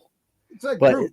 I mean, yeah, he does look like Groot. He looks like Treebeard from Lord of the Rings. But being named after Boris Karloff, I thought was a good reason to pick him. I mean, I hope Karloff that's played his him. tail hanging down in the back. Yeah, that's his tail. Yeah, it's his tail. Not He's Duty. We hope. He's going to the back. either that or he's a little thorny. I don't know. Yeah. Doodle. Karloff played the Mummy and the Frankenstein's monster, so kind of fitting that he got named after a kaiju named after him. So I was happy that you threw Pacific Rim in there because it's very easy to forget that. Oh yes, there are other kaiju properties outside of Godzilla. Yeah, I was too. I was glad he picked it because I actually almost thought about doing the same thing, and then I'm like, nah, I'll just stay with this. But Sticks is braver than I am, so he went out there and did it. This is I said, like I said in our chat, and what's kind of the discussion point of our thumbnail, right, is can kaiju fill the void? Is I think we need more Pacific Rim, good Pacific Rim stories and projects, because I really love the first one. The second one, and then of course they have like some anime or cartoon stuff on Netflix about Pacific Rim and Kaiju 2, about more geared towards little kids, I think. But yeah, I think this is a great a great universe that they put together. universe. Thank you. Yeah, and to get back to kind of the question, and this is as good a time as any to pose a question on our thumbnail is with things we're seeing now. We're seeing ramp. Obviously, we've got Monarch right now on Apple Plus. Very good. Godzilla. We just had Godzilla -1. We've got King of the whatever the next Godzilla version. Godzilla X Kong. Yeah, that one. King Kong, the Infinity Gauntlet. So, do you guys think? Do you guys think that we're going to get more, if not more, Pacific Rim, which I wish they would do, but in more of the Godzilla Kong universe, Monarch universe, I guess we'll say? Yeah. You think people are getting tired maybe of the Marvel superhero stuff, and they're going to gravitate towards this, and maybe we'll see more of this kind of stuff coming down the pipe? I kind of hope so, because it's fresh. It's definitely fresher than what we've been getting from the MCU. You know what? Godzilla is still, regardless of how well -1 did, it's still a niche fandom. Yeah, I guess. It is, but I mean, it's a growing fandom, though. And Cosmic, the Kong Godzilla movie is not a small budget movie. They're not. I mean, they didn't go on the cheap. So on apparently, that I just found movie. the first appearance of Godzilla. It predates 1954. It won $35,000. First appearance of Godzilla. What are you talking about? The Holy Grail predates the 1954 film. The first appearance of Godzilla on eBay. Don't believe everything you read on eBay. I don't know what we're talking about. What are we talking about, Dom? Is that I don't know. Appearance of Godzilla. In there, like a comic, or what are we talking about? It's like a magazine. Okay. It's like it's a Japanese magazine. Yeah. Got it. Okay. But yeah, I like I said. I mean, nothing ends, and nobody's saying that superhero movies end, kaiju begins. Right. But just like westerns didn't stop overnight when Western movies were like the thing. Mm-hmm. They slowly faded. They kept making them, but other things pick up. Everything ebbs and flows, and I think there's a kind. So I'll ask Bruce for this question because I know he covers it a lot more on his Monday Madness show. About like 2024 is kind of MCU light, right? Is that what I mean? We're not getting a lot of MCU things. So yeah, you just got Deadpool, pretty much. Yeah, that's it. Yeah, that's all. Yeah. And then a few animated shows and a couple of Echo. And I don't know if we're going to be getting a lot more. It's not like there's they got like a lot of this kaiju stuff in the chamber ready to shoot it out. We would have heard about it obviously if they had.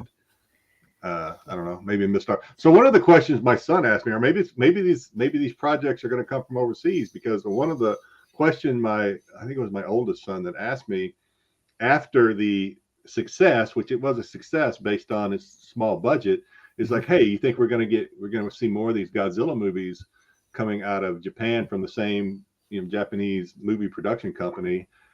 And my question was, I don't see why the fuck not, because they killed it on this thing. It's not the first Godzilla movie to release here from there.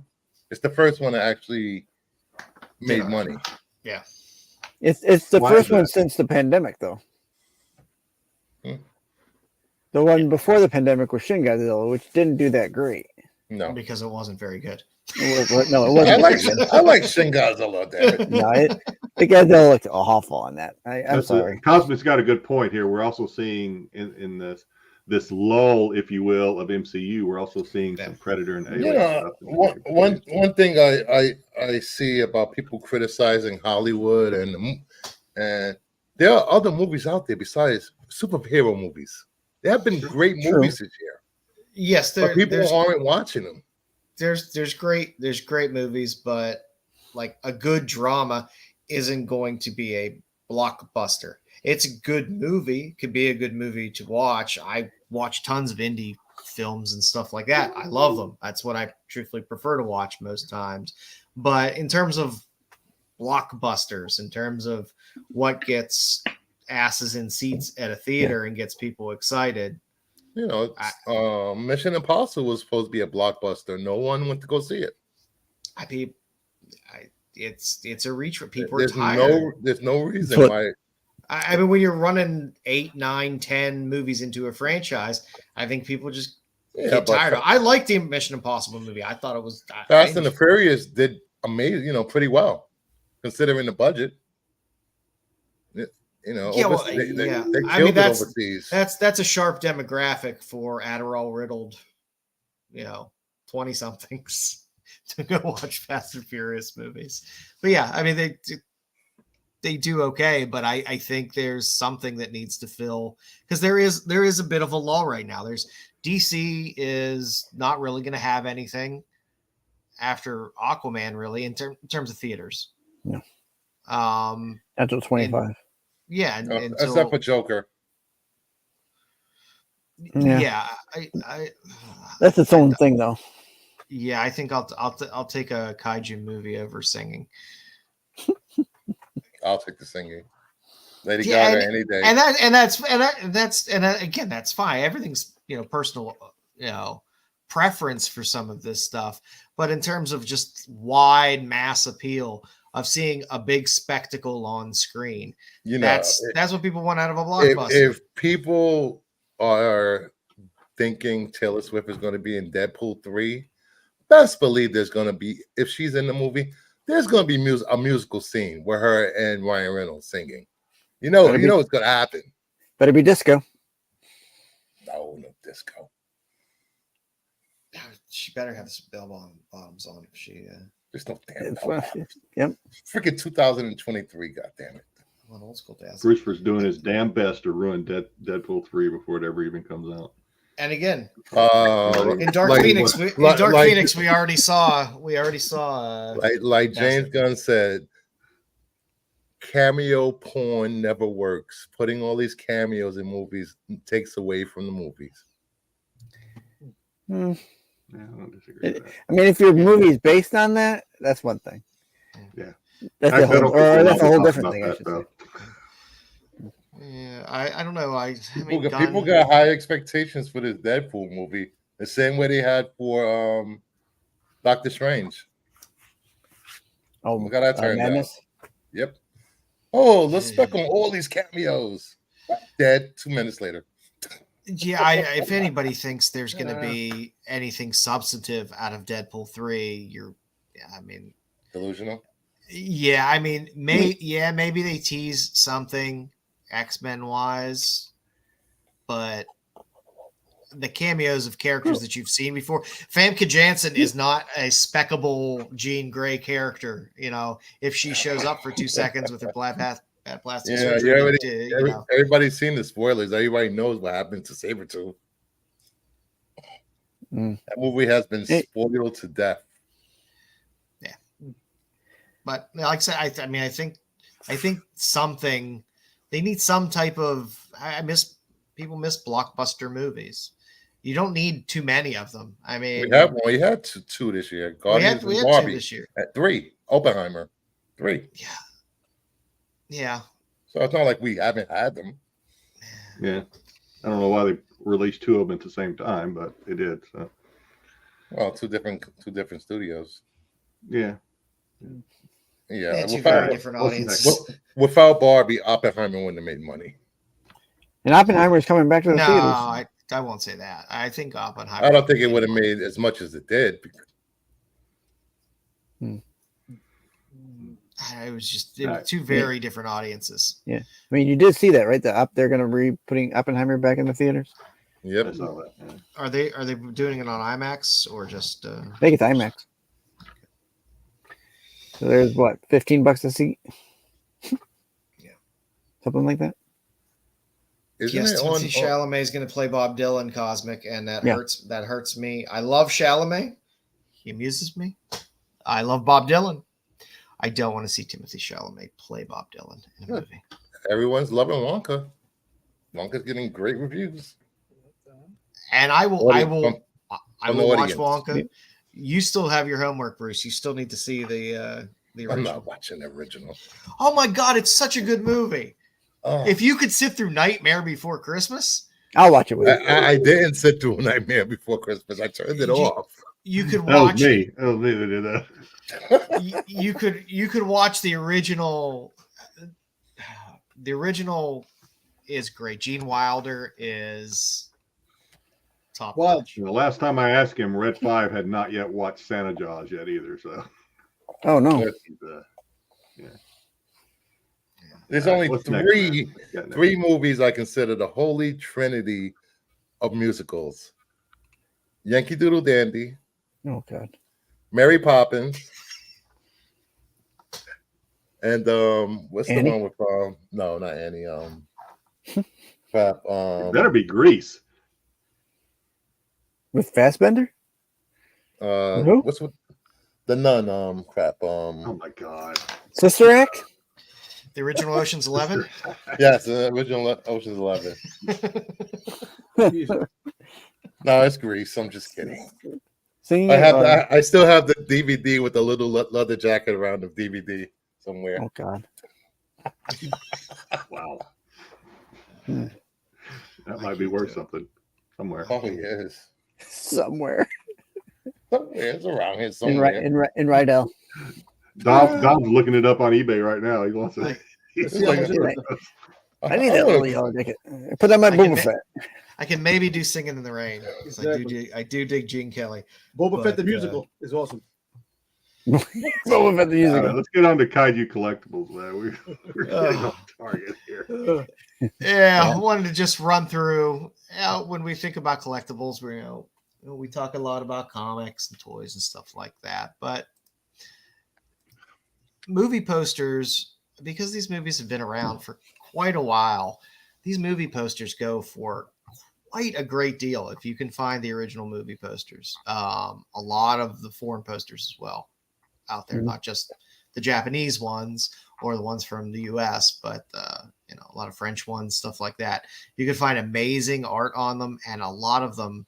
This first one I think is linen. It's rolled on linen, and that's like a $4,000 poster. Damn. But finding a lot of these original movie posters are great. A lot of times you can find some steals on eBay for people that have the original posters. You can always get reprinted posters. It's just, to me, it never has the same appeal as finding something that's the original poster. Just imagine the foreign ones. Imagine the foreign posters, the original foreign posters. These movies. Oh yeah. And they're beautiful. The Godzilla posters they're great, amazing posters. The coloring on these pop too. Yeah. I mean, they look good. You don't have to catch grief from your significant other because it actually looks cool and looks good. They won't be like, why do you have, a Captain America poster on your wall? It's unless you're putting Godzilla next to your mother-in-law picture, Yeah. Just be careful where you put it. Just have it stepping on it. I love my mother-in-law. That one poster. I'm lucky. I actually have a great mother-in-law. Me as well. That's the Twin Towers, right? That's the Trade Center Towers on that poster. Yes, Yeah. I believe so. Yeah, That's weird. You is, find, yeah. so like I said, you find some really cool posters. They do go for a good bit of money. So a lot of times, if you're at a flea market, yard sale, stuff like that, sometimes people have these out there and get rid of them cheap. And like I said, they frame up nice. I have that's an old movie poster behind me, and original movie poster. And when I pulled it out, it looked beat as shit. Just got a nice frame, put it in, looks fantastic. This hold up well. I have the Fangoria magazine with Godzilla versus Megalon, the insert poster. Yeah, that came in the Fangoria mag. I can't find it. It's somewhere around, but I have it someplace. Probably ended up in storage. They're great posters. Storage unit. I was trying to find. I kept it for a long time. It had Godzilla versus Megalon on the cover. Up on the Fangoria magazine. Also, Yay. don't sleep on DVDs. Yeah. I was surprised. VHSs are still dirt cheap. They're VHS tapes for Godzilla movies are cheap. I didn't, even on eBay, they were all really, really cheap. This Criterion collection, on the other hand, is pricey. It's going to be $300 to $500. Really? But yeah. I have that. Yeah. But it is a gorgeous, gorgeous set. The art is amazing. Everything about that collection is fantastic. But yeah, it goes for quite a grip. Yeah, and those are Blu-rays. Yeah. And I think it collects from 58 through I forget what years it covers. 55 through 80. 80 or right before Godzilla 85. Yeah. So that was the end of the Showa era. Yeah, I mean it's a great collection of all those classical movies, and again, the art on it is really fantastic as well. And you can watch all these movies in subtitled Japanese audio. Nice. There you go, Jedi. Oh, he's in there. And of course, there are so many statues and things out there that go for a ridiculous amount of money. This light up Godzilla statue, I think it was like $3 or $4 grand. Jeez. But it looked so badass in the picture lit up. I was like, I would just stare at that for hours. And I'm not a statue person, but that damn thing, I was like, I put that next to my bed and just have that on at night and just stare at it. Especially if I paid $4,000 for it. I would want to get my money out. I would want to get my money out of it. But yeah, it was sharp. And then even this little goofy little Godzilla at the end, that's like $1,000 little toy statue. Yeah, some of the older ones are worth a real significant amount of money. But there's a lot of kaiju stuff. This is Sideshow. This is the reproduction of the skeleton for the stop motion from the original King Kong movie. Mm-hmm. Yep. So not the horrible 76 movie, but the original King Kong movie. Yeah, the Harryhausen skeleton. Yeah, I mean that thing's. No, I think at least it's around 1,000, I believe. Yeah, and of course there were wax packs when the King Kong movie came out in the 70s. So baseball cards, stuff like that. It's a nice sealed wax pack there. Those are still out there, and sometimes some of those you can occasionally find those cheap. Mm-hmm. But they're fun little things to have, fun little different collectibles. And again, just some weird, crazy statues that people sell, and all of the stuff still A lot of money. Seems to go for a lot of money. The statue game is weird. I don't know how they appreciate, if they do appreciate, but they're goddamn expensive. That's all I know. And God bless you if I walk into your house and you have a large Mothra statue when I walk in. You're my best friend. I'm going to be quite impressed. I'm going to be impressed. I'm going to ask where the twins are, but I'm still going to be pretty impressed. You're gonna ask, are you lonely? Oh, jeez. And of course, there's tons of great comic covers out there. IDW probably has the best in terms of Godzilla covers.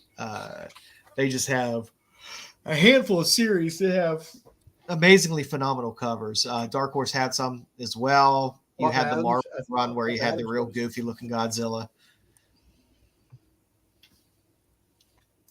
And then again, there are also, if you're a kaiju fan, there are plenty of comics out now that cater to kaiju, whether it be from a movie like Rampage or Pacific Rim.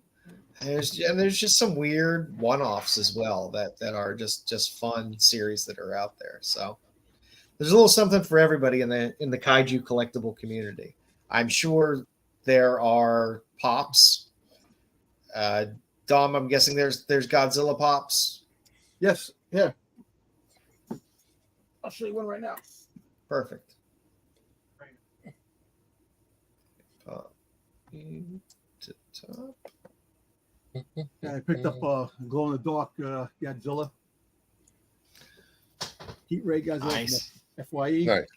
In the dark. I think it's pretty heavy too. It's actually pretty cool. There's the Kong, Godzilla Kong pops. They had Nice. Godzilla, a couple of Kongs. Yeah. So That's cool. I like that. I have one collectible here, which takes us to weird Kaiju Collectibles.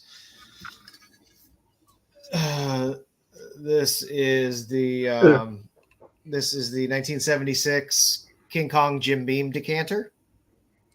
oh cool. Yeah. So. Yeah. With no Jim Bean, as I pointed out earlier. Oh Jim yeah, Beam is gone. she's been empty a long time, but yeah, like I said, there's all kinds of fun collectibles if you're into kaiju, and you have a favorite kaiju. I'll tell you what, Super 7 has a variety of Godzilla stuff that is coming out, brand new stuff. They have for -1. They just came out with the Godzilla for -1. It's like $80-something. It's phenomenal. It's freaking nice. And they have they'll have Mecha Godzilla. They have King Caesar. They have all the monsters that they're doing. So they got the so if you want stuff Godzilla and Godzilla related stuff, Super 7. Definitely. Yeah, I mean, No, I was gonna say, I want this before you move on. I got to show you something. Gotcha. Oh, go ahead. Oh no, I'm just gonna add it to the stage. Oh. Oh, nice. Yeah, and then in the back is T-Birds. $13. Still only $14. Yeah, Unreal. that thing was cool when it came out. 1978 DVD. Yeah, I don't think. In a leather jacket and only that much money. Jeez. Hey, I got a couple things. I've showed these on the show before, but I collect. It's a manageable collection right now. It's out of hand. I do when I see a 10 lunchbox, I will pick it up. So I have a couple of Those are fantastic.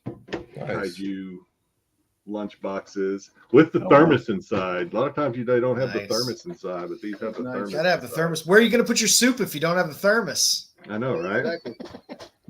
So yeah, but I pick up lunch boxes whenever there's something cool on them I like. So I have a couple. Those are cool. They are cool. I'd grab those.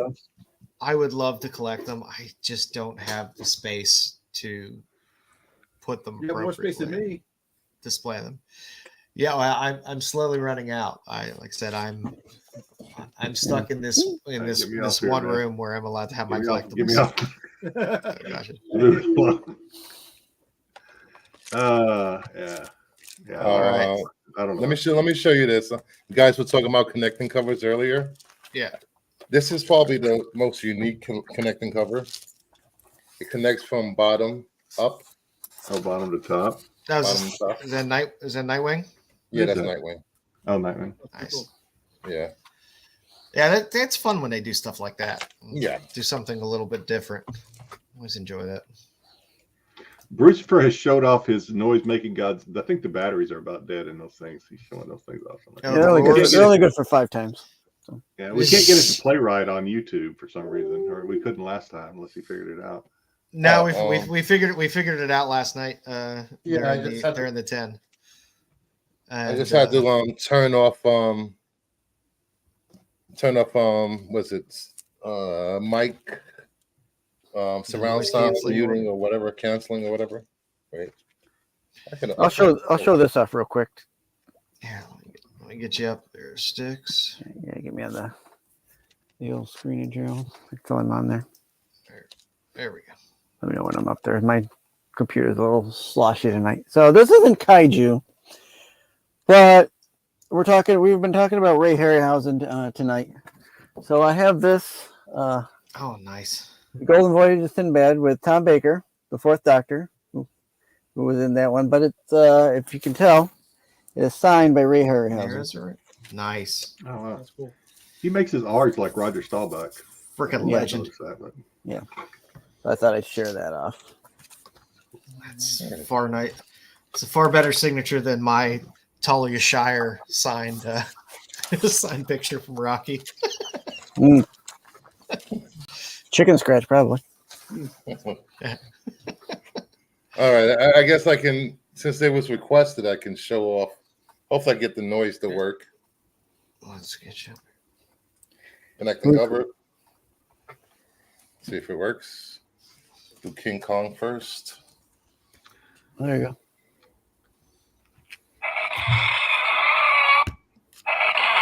Hear it? Yep. Yeah. All right. That's King Kong and Godzilla. Oh, that was King Kong. I love that. Yeah. Really nice. Yeah, the Godzilla is definitely the winner of those two. Yeah. Look who showed up. Yay. These will be given away next week. Oh, sheesh, Louise, dude.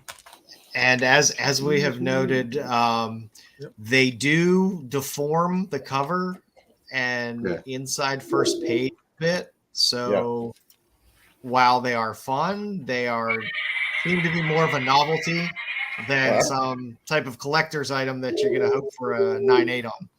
Well, yeah. Even in these, you can see it. You can't 3 dimples. Yep, 3 dimples on the front page. But it's a great novelty. I like that they did something fun. Can't get these graded. Even though it took them. Somebody will. You don't think they'll grade them? No, I don't think they'll get a 9.8. You can grade them. If you do find a 9.8, I don't even know if I don't think you think CGC or I don't know, somebody might, but you think CGC will grade those grade things? it. Huh? Yeah, PGX then. Yeah. If they can grade, Because you got those batteries in there. Those batteries could corrode and leak or whatever over time. You think they'll still grade those? I assume it's got a battery in it. well, if they can grade invisible comic books, they could grade this. Yeah. That is true. But yeah, they're pretty cool. I if I see a 9.8 of that, I'm going to question how that happened. Unless they said every book has this, therefore it's a factory manufacturer's issue. defect or something. Yeah. Yeah. I should check the census to see if any got graded.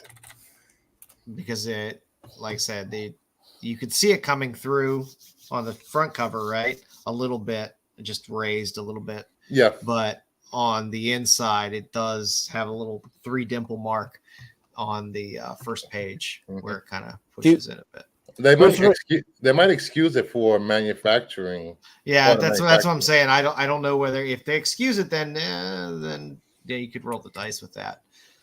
Christopher, do you see a spot where you can take out the battery, or is it pretty self-enclosed? You want a green label? No, I mean, I was actually that's a good question, like 3D glasses. because that's a good question because, like we've seen, they don't all work. Like Pete bought one that I guess the battery is dead in both of them or something. Oh no, he finally got it to work. He got it to work. He has to turn it upside down to do it. Yeah, you see in Godzilla's mouth, that's a speaker for the sound. That little silver hole.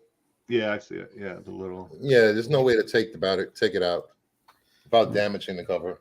Yeah, and then it on where it falls onto that first page, there's 3 dimples in there. But the problem with manufacturer issues is normally you have to harass the shit out of CGC, and a lot of people have to harass the shit out of CGC before they'll recognize the fact that it's a because you can't just send it in and be like, this was a manufacturer error, and they'll be like, oh, okay. We won't pay attention because people will do that with every book they sent in. Right. Yeah. That watermark that was a manufacturing problem. So, all righty. Oh, hi, Bruce.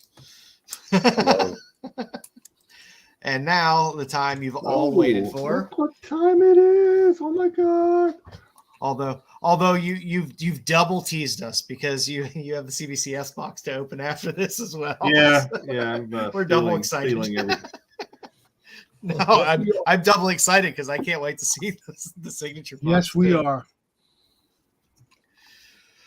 Oh, you big guy. What you got for us this week? All right. Well, this is I think I did Marvel last week, so this is Brucefer will maybe get a kick out of this. He'll be right up his alley. We've got another comic rewind that I've hopefully prepared. I've read this thing enough to go through it sensibly. It's a comic rewind from 1992. It's the Man of Steel in Superman Volume 2, number 64, Metropolis Mailbag. Bruce, he's intrigued. I can see it in his face. All right. Have you ever read this, Brucefer? No. Okay. All right. So it's actually, I tried to have a little fun with it, like I do sometimes. I try to have a little fun with it. There's actually some there's some darkness in this comic that I actually felt like maybe I shouldn't poke fun at it too much, because this is a little bit of a dark comic in a way. But anyway, we'll start off. I will poke a little bit of fun at it at the beginning, just because of that pose of Superman when he's landing. I thought it was pretty funny. But beyond that, we got Superman is landing outside. He's meeting some sort of curator, and we have Lois Lane there as well. He's oops. I'm sorry there. I wanted to get you to the big screen there. There we go. So he's landing, and we find out that apparently Superman receives a ton of letters every year from people who want his help. So every year, he, at a certain day, because he's so busy the rest of the year, he sets aside a day or so to go through these letters, and Lois Lane is there to help him. So they go in. I got a question. I got a question for you, Jedi. Sure. So everyone knows Superman's address? So it's a post office. They probably send it to the Daily Planet. Yeah, it's a post office, and they make I think I'm not reading all the dialogue, but Superman actually makes a comment in here somewhere. I don't know if I clipped it, to where they've actually had to move to a bigger storage facility because he got more letters than normal. Every year it's more and more letters. So they go inside, and there's all these letters that apparently have just been dumped into this place. Government workers.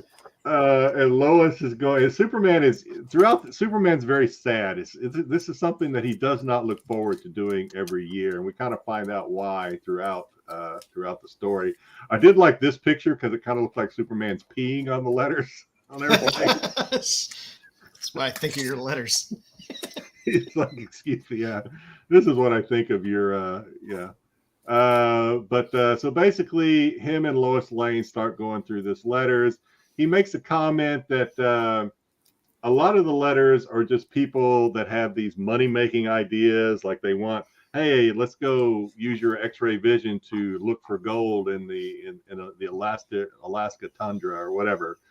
And so a lot of them are money-making ideas.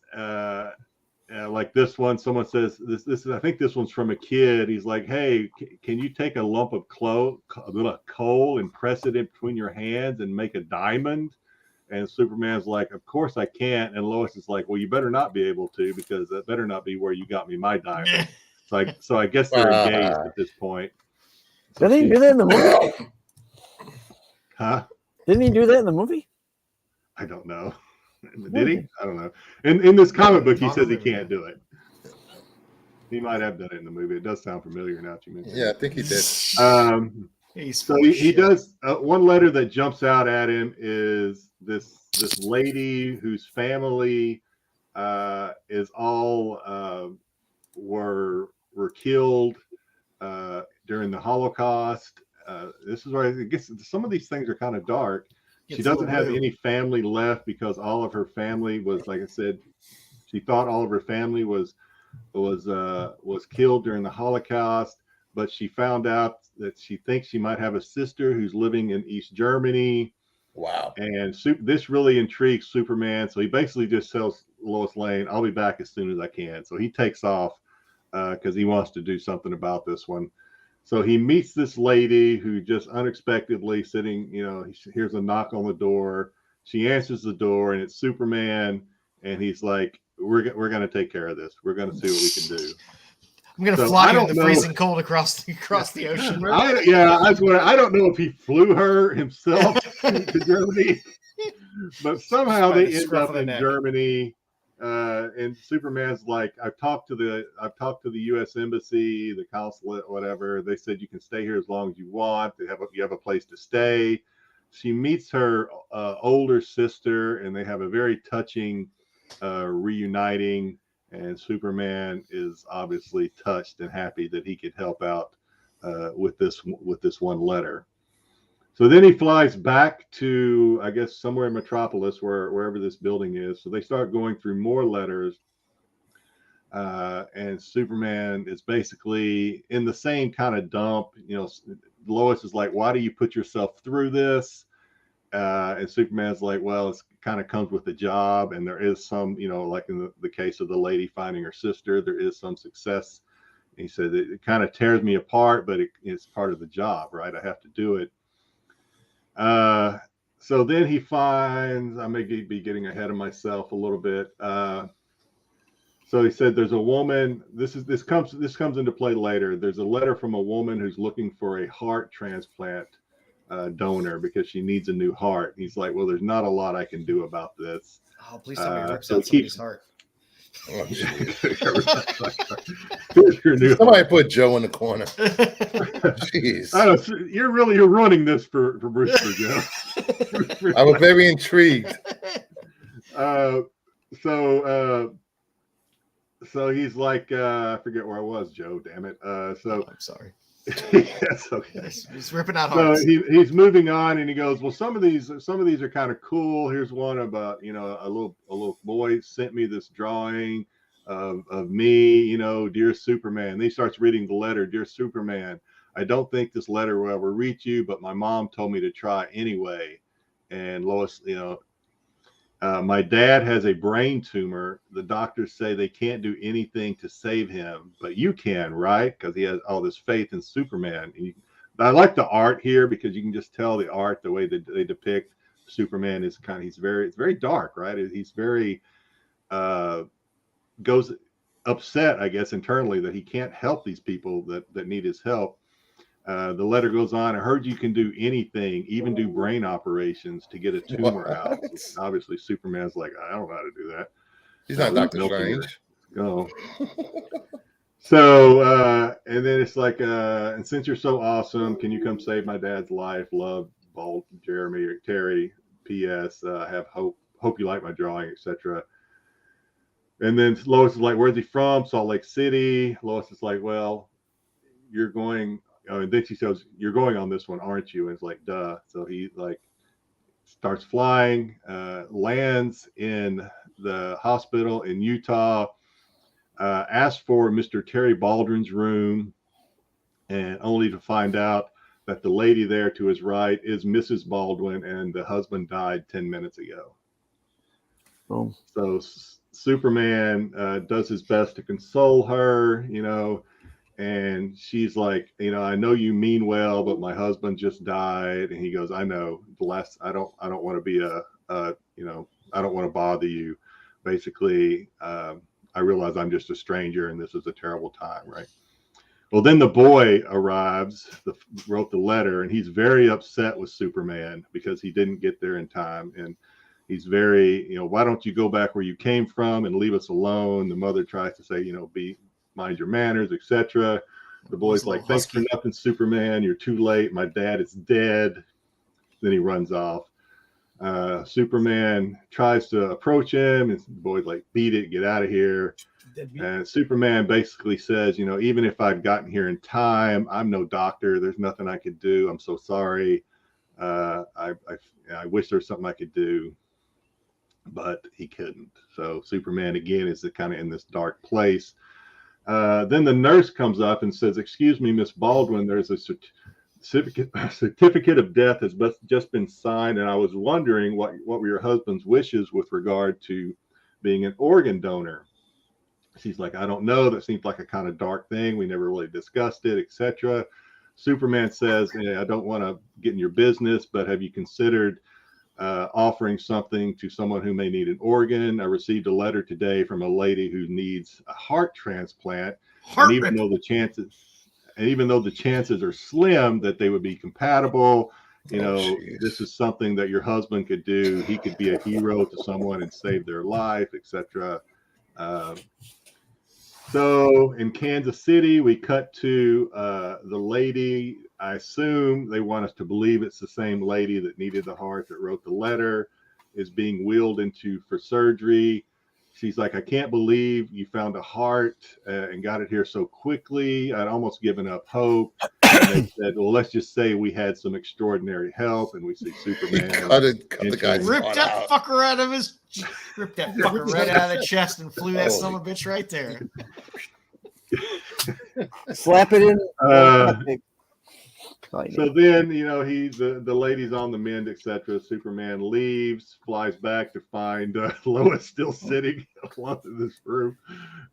Probably, it looks like he brought her a burger, so that's good. Salt Lake City burger. So she's there, and he's like, "Well, that we've done about all I can, etc." He goes, "Well," Lois kind of says, "There's one other thing, if the what's the name of the newspaper they work at? The Daily Planet. Daily Planet.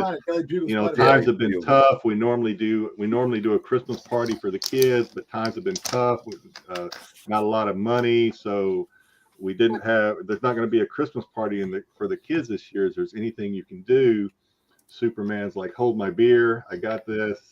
So he picks up. I can rail you hard. That's what I can do. I'll make you forget all about. Oh, my glass of cold milk. I'll give you a party in your pants. So he calls this guy, who maybe Bruce knows who this dude is. I don't know. It's some dude that likes to build shit. And they're trying to build something. The Tinkerer, maybe. Is that the Tinkerer? Oh, hey man, maybe. I'll take your word for Not it. sure. So they're trying. Superman's saying, "Hey, can you build this?" And Tinker is like, "We can build it, but what about the toys?" And Brewster's like, "I know a guy." So he calls Bruce Wayne. Bruce Wayne's like, "Yeah, I got this. No worries. We'll take care of it." And then the Tinkerer dude is like, "Okay, we can build it, but how this thing? What about propulsion?" And Superman's like, "I got this." So he's like, "I'll be right back. I gotta make a quick trip to the zoo." So Superman goes to the zoo. Meanwhile, at the Christmas party, they're singing Jingle Bells. The kids are having a good time eating their. Why they break dancing at this party? I'm just hoping Lois got nothing. Bruce Fur. 1992. That's how we danced back then. I'm just hoping Lois got nothing under that trench coat. It does look like that, yeah. Watching Electric Boogaloo Christmas episode. Damn Christmas party we're looking at. So they come in, and Lois Lane's like, "Hey, everybody, follow me to the roof. I got something I want to show you guys." A bunch of kids to the roof.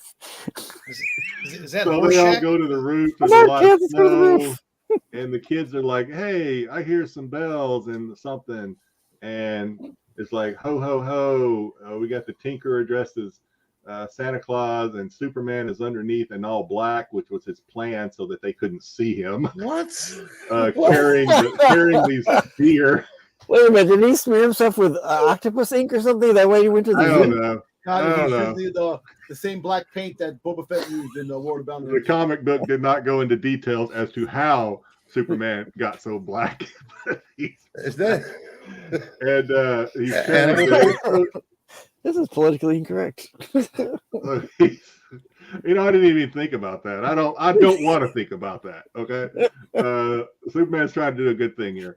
So he just did that so that the kids couldn't see him. And that's the end. They get their presents, and Superman is all happy that he was able to at least help a few on this Christmas season. All right. I will say this. Well, people that are saying that the story writing was better back in the 90s and 30 years ago, go fuck yourselves. I will say the interior art in that book was not bad. I agree with that. Yeah. It wasn't. The interior there you go. The interior art was actually pretty decent. Which was surprising. And Superman ripped somebody's fucking heart out, so I'm happy. It's awesome. Yep. It's a good story. He let somebody die, took their heart out, gave it to somebody else. Nice. Yep. Damn bastard. And he railed Lois in my story, in my brain. Well, Your head cannon. We always lose at least 3 or 4 viewers during my comic review. There's gotta be Maybe we need to rethink it. There's gotta be Do a it story the beginning. where multiverse in DC where Superman was banging Lois and killed her because he's super strength. jeez. Okay, Lord. It's not how Just that into works. it. Just couldn't control himself. She's more. She's a human being. Superman's the Man of Steel. All right. All right, let's get it. Let's see what we got in that We got beautiful box. All right. So for those that tuned in a couple of weeks ago, I had mentioned that I was sending, I think this was our Black Friday show, maybe. I had mentioned that I was sending in 5 comics to get graded, and I think I'm going to be pissed here.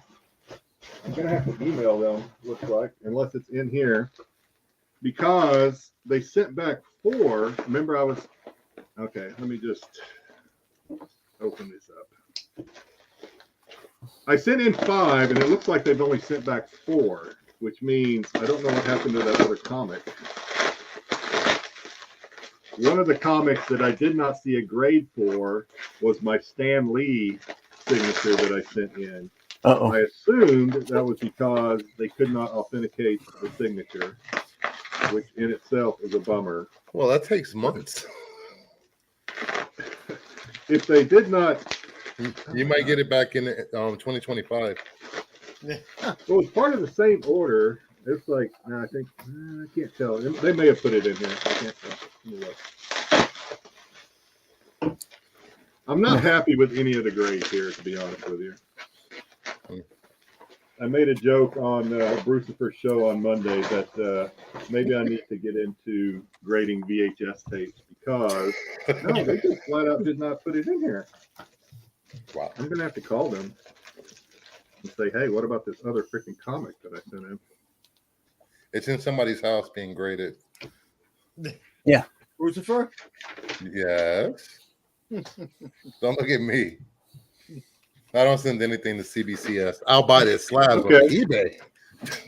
So they did send a letter. Here's the letter. Okay, it says, to whom you may concern, on behalf of Beckett Authentication, we regret to report you recently submitted autograph, in our opinion, is unverifiable. After examination, several inconsistencies prevented the item from certificate, including, and then there's a list of things, but it doesn't appear as though they sent it back to me. What the fuck did they do with it? You need to write a to whom it may concern letter back. Can you send me my freaking comic back? Yeah. Oh my god. All right. It's not in one of the plastic bags behind one of the slabs. Oh, here it is. Here it is. Yeah, here it is. I found it. It was in between the comics. But here's the one. This got rejected.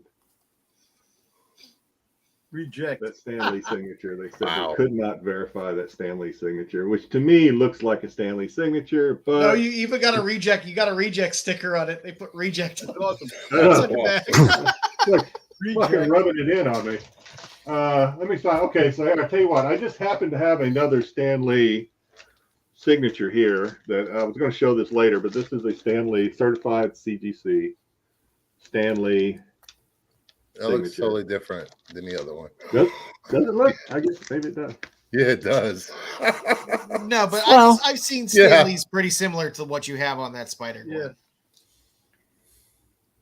Yeah. I mean, they were basically. I mean, that guy was a machine in terms of signing anything and everything that was put in front of him, especially toward the end. I love these little. Not only it says VSP failed. Wow. Got double blue button. Fucking ball humbug mother. Yeah. All right. Yeah. So like I said, I'm totally upset with a lot of these. Shame on me, I guess, for not knowing what the fuck I'm doing before I ship these things in. I've had good luck before, but apparently I was not on target. So I sent in a Vampirella, a Zerdy Vampirella Strikes #1 that came back a 9.0. Certainly not happy with that. I hate when modern books come back low. They should give you greater notes though. I think CBCS. They did. I did. Yeah. I'm not prepared. I meant to. I mean, if there's interest, I can look it up and maybe we talk about it more on Monday if Brewster wants to. Oh, it's just a good thing to actually have, just to yeah. I did. Print them out and put it with it. God damn, this one. Holy fuck. I'm sorry. I shouldn't be taking the Lord's name, but I have an X-Men #4 signed by Jim Lee. Mm-hmm. That I swear to God, I do not want to know what's wrong with it. Yeah, I don't think that's fucking 7.5, dude. What? You know, if you take your phone and scan the QRC code in the back, it'll bring up the notes. Yeah, do we really want to do that right now? Yes. I want to know why. On a 7.5, maybe. Yeah. Do it. So this is I sent in weird looking 7.5. I sent in the Vampirella Dead Flowers Zerdy that I love so much. I have another one that's not graded. Obviously, I sent this one in. I got a 9.6. This is the best grade out of the bunch. Of the Zerdy of this one they sent in. So I can live with a 9.6, I guess. But so there's a little bit of a story behind this next one. This is not one that I told you guys I was going to send in. I bought this thing on a whim. It was a 9.6 CGC that they cracked and got signed by Clayton Crane and sent, and they got, okay, yeah, what I said. So it was a 9.6 that they cracked, got signed by Clayton Crane, and I bought it and sent it in, hoping that it would at least maintain the 9.6, but it didn't. It came back a 9.4. Oh, you got signed by Clayton Crane. You gotta stop letting Pete spin his wheel to get your grades done. yeah. I know, right? All right. If you're going to have somebody crack a slab, handle it, then hand it to the artist to handle it even more. Yeah. Have them press it when you send it in. Oh, okay. No, I didn't do that. Just have But them I understand things could happen in that, like you said, that little bit of a. You can take me off the big screen, I think. But I understand that. Yeah, you crack it. You're gonna take it. The author, the artist is gonna, put their paws all over it. So, Yeah, because I kind of get it. To get it out that plastic sleeve, it's probably like 1/8 of an inch between the plastic seal and the comic itself, and cutting that you got to be very careful. But Then you got to pull it out. okay with it. I'm happy. I'm good with it. Nice. I'm not gonna. Like I said, I didn't have one. I didn't have an Ultimate Fallout 4, so to get one, have it signed by Crane, who did the interior work on the comic, I'm okay with that. Next time, hold it till they sign it at CGC. Yeah, if only I could go to these cons like all you cool people. Oh, I just send mine in to be signed at CGC when they had the private signings. Oh, when they do the private signing? Yeah. I've thought about doing that too. Yeah. I've got a couple of Mayhews that I may do that since he's no longer doing the grading for me or the submission for me. But that's it. That's it. Oh. Yeah, pretty bummed about the Stan Lee, but what are you going to do? If you're going to send stuff in, please get the official CGC grading guide.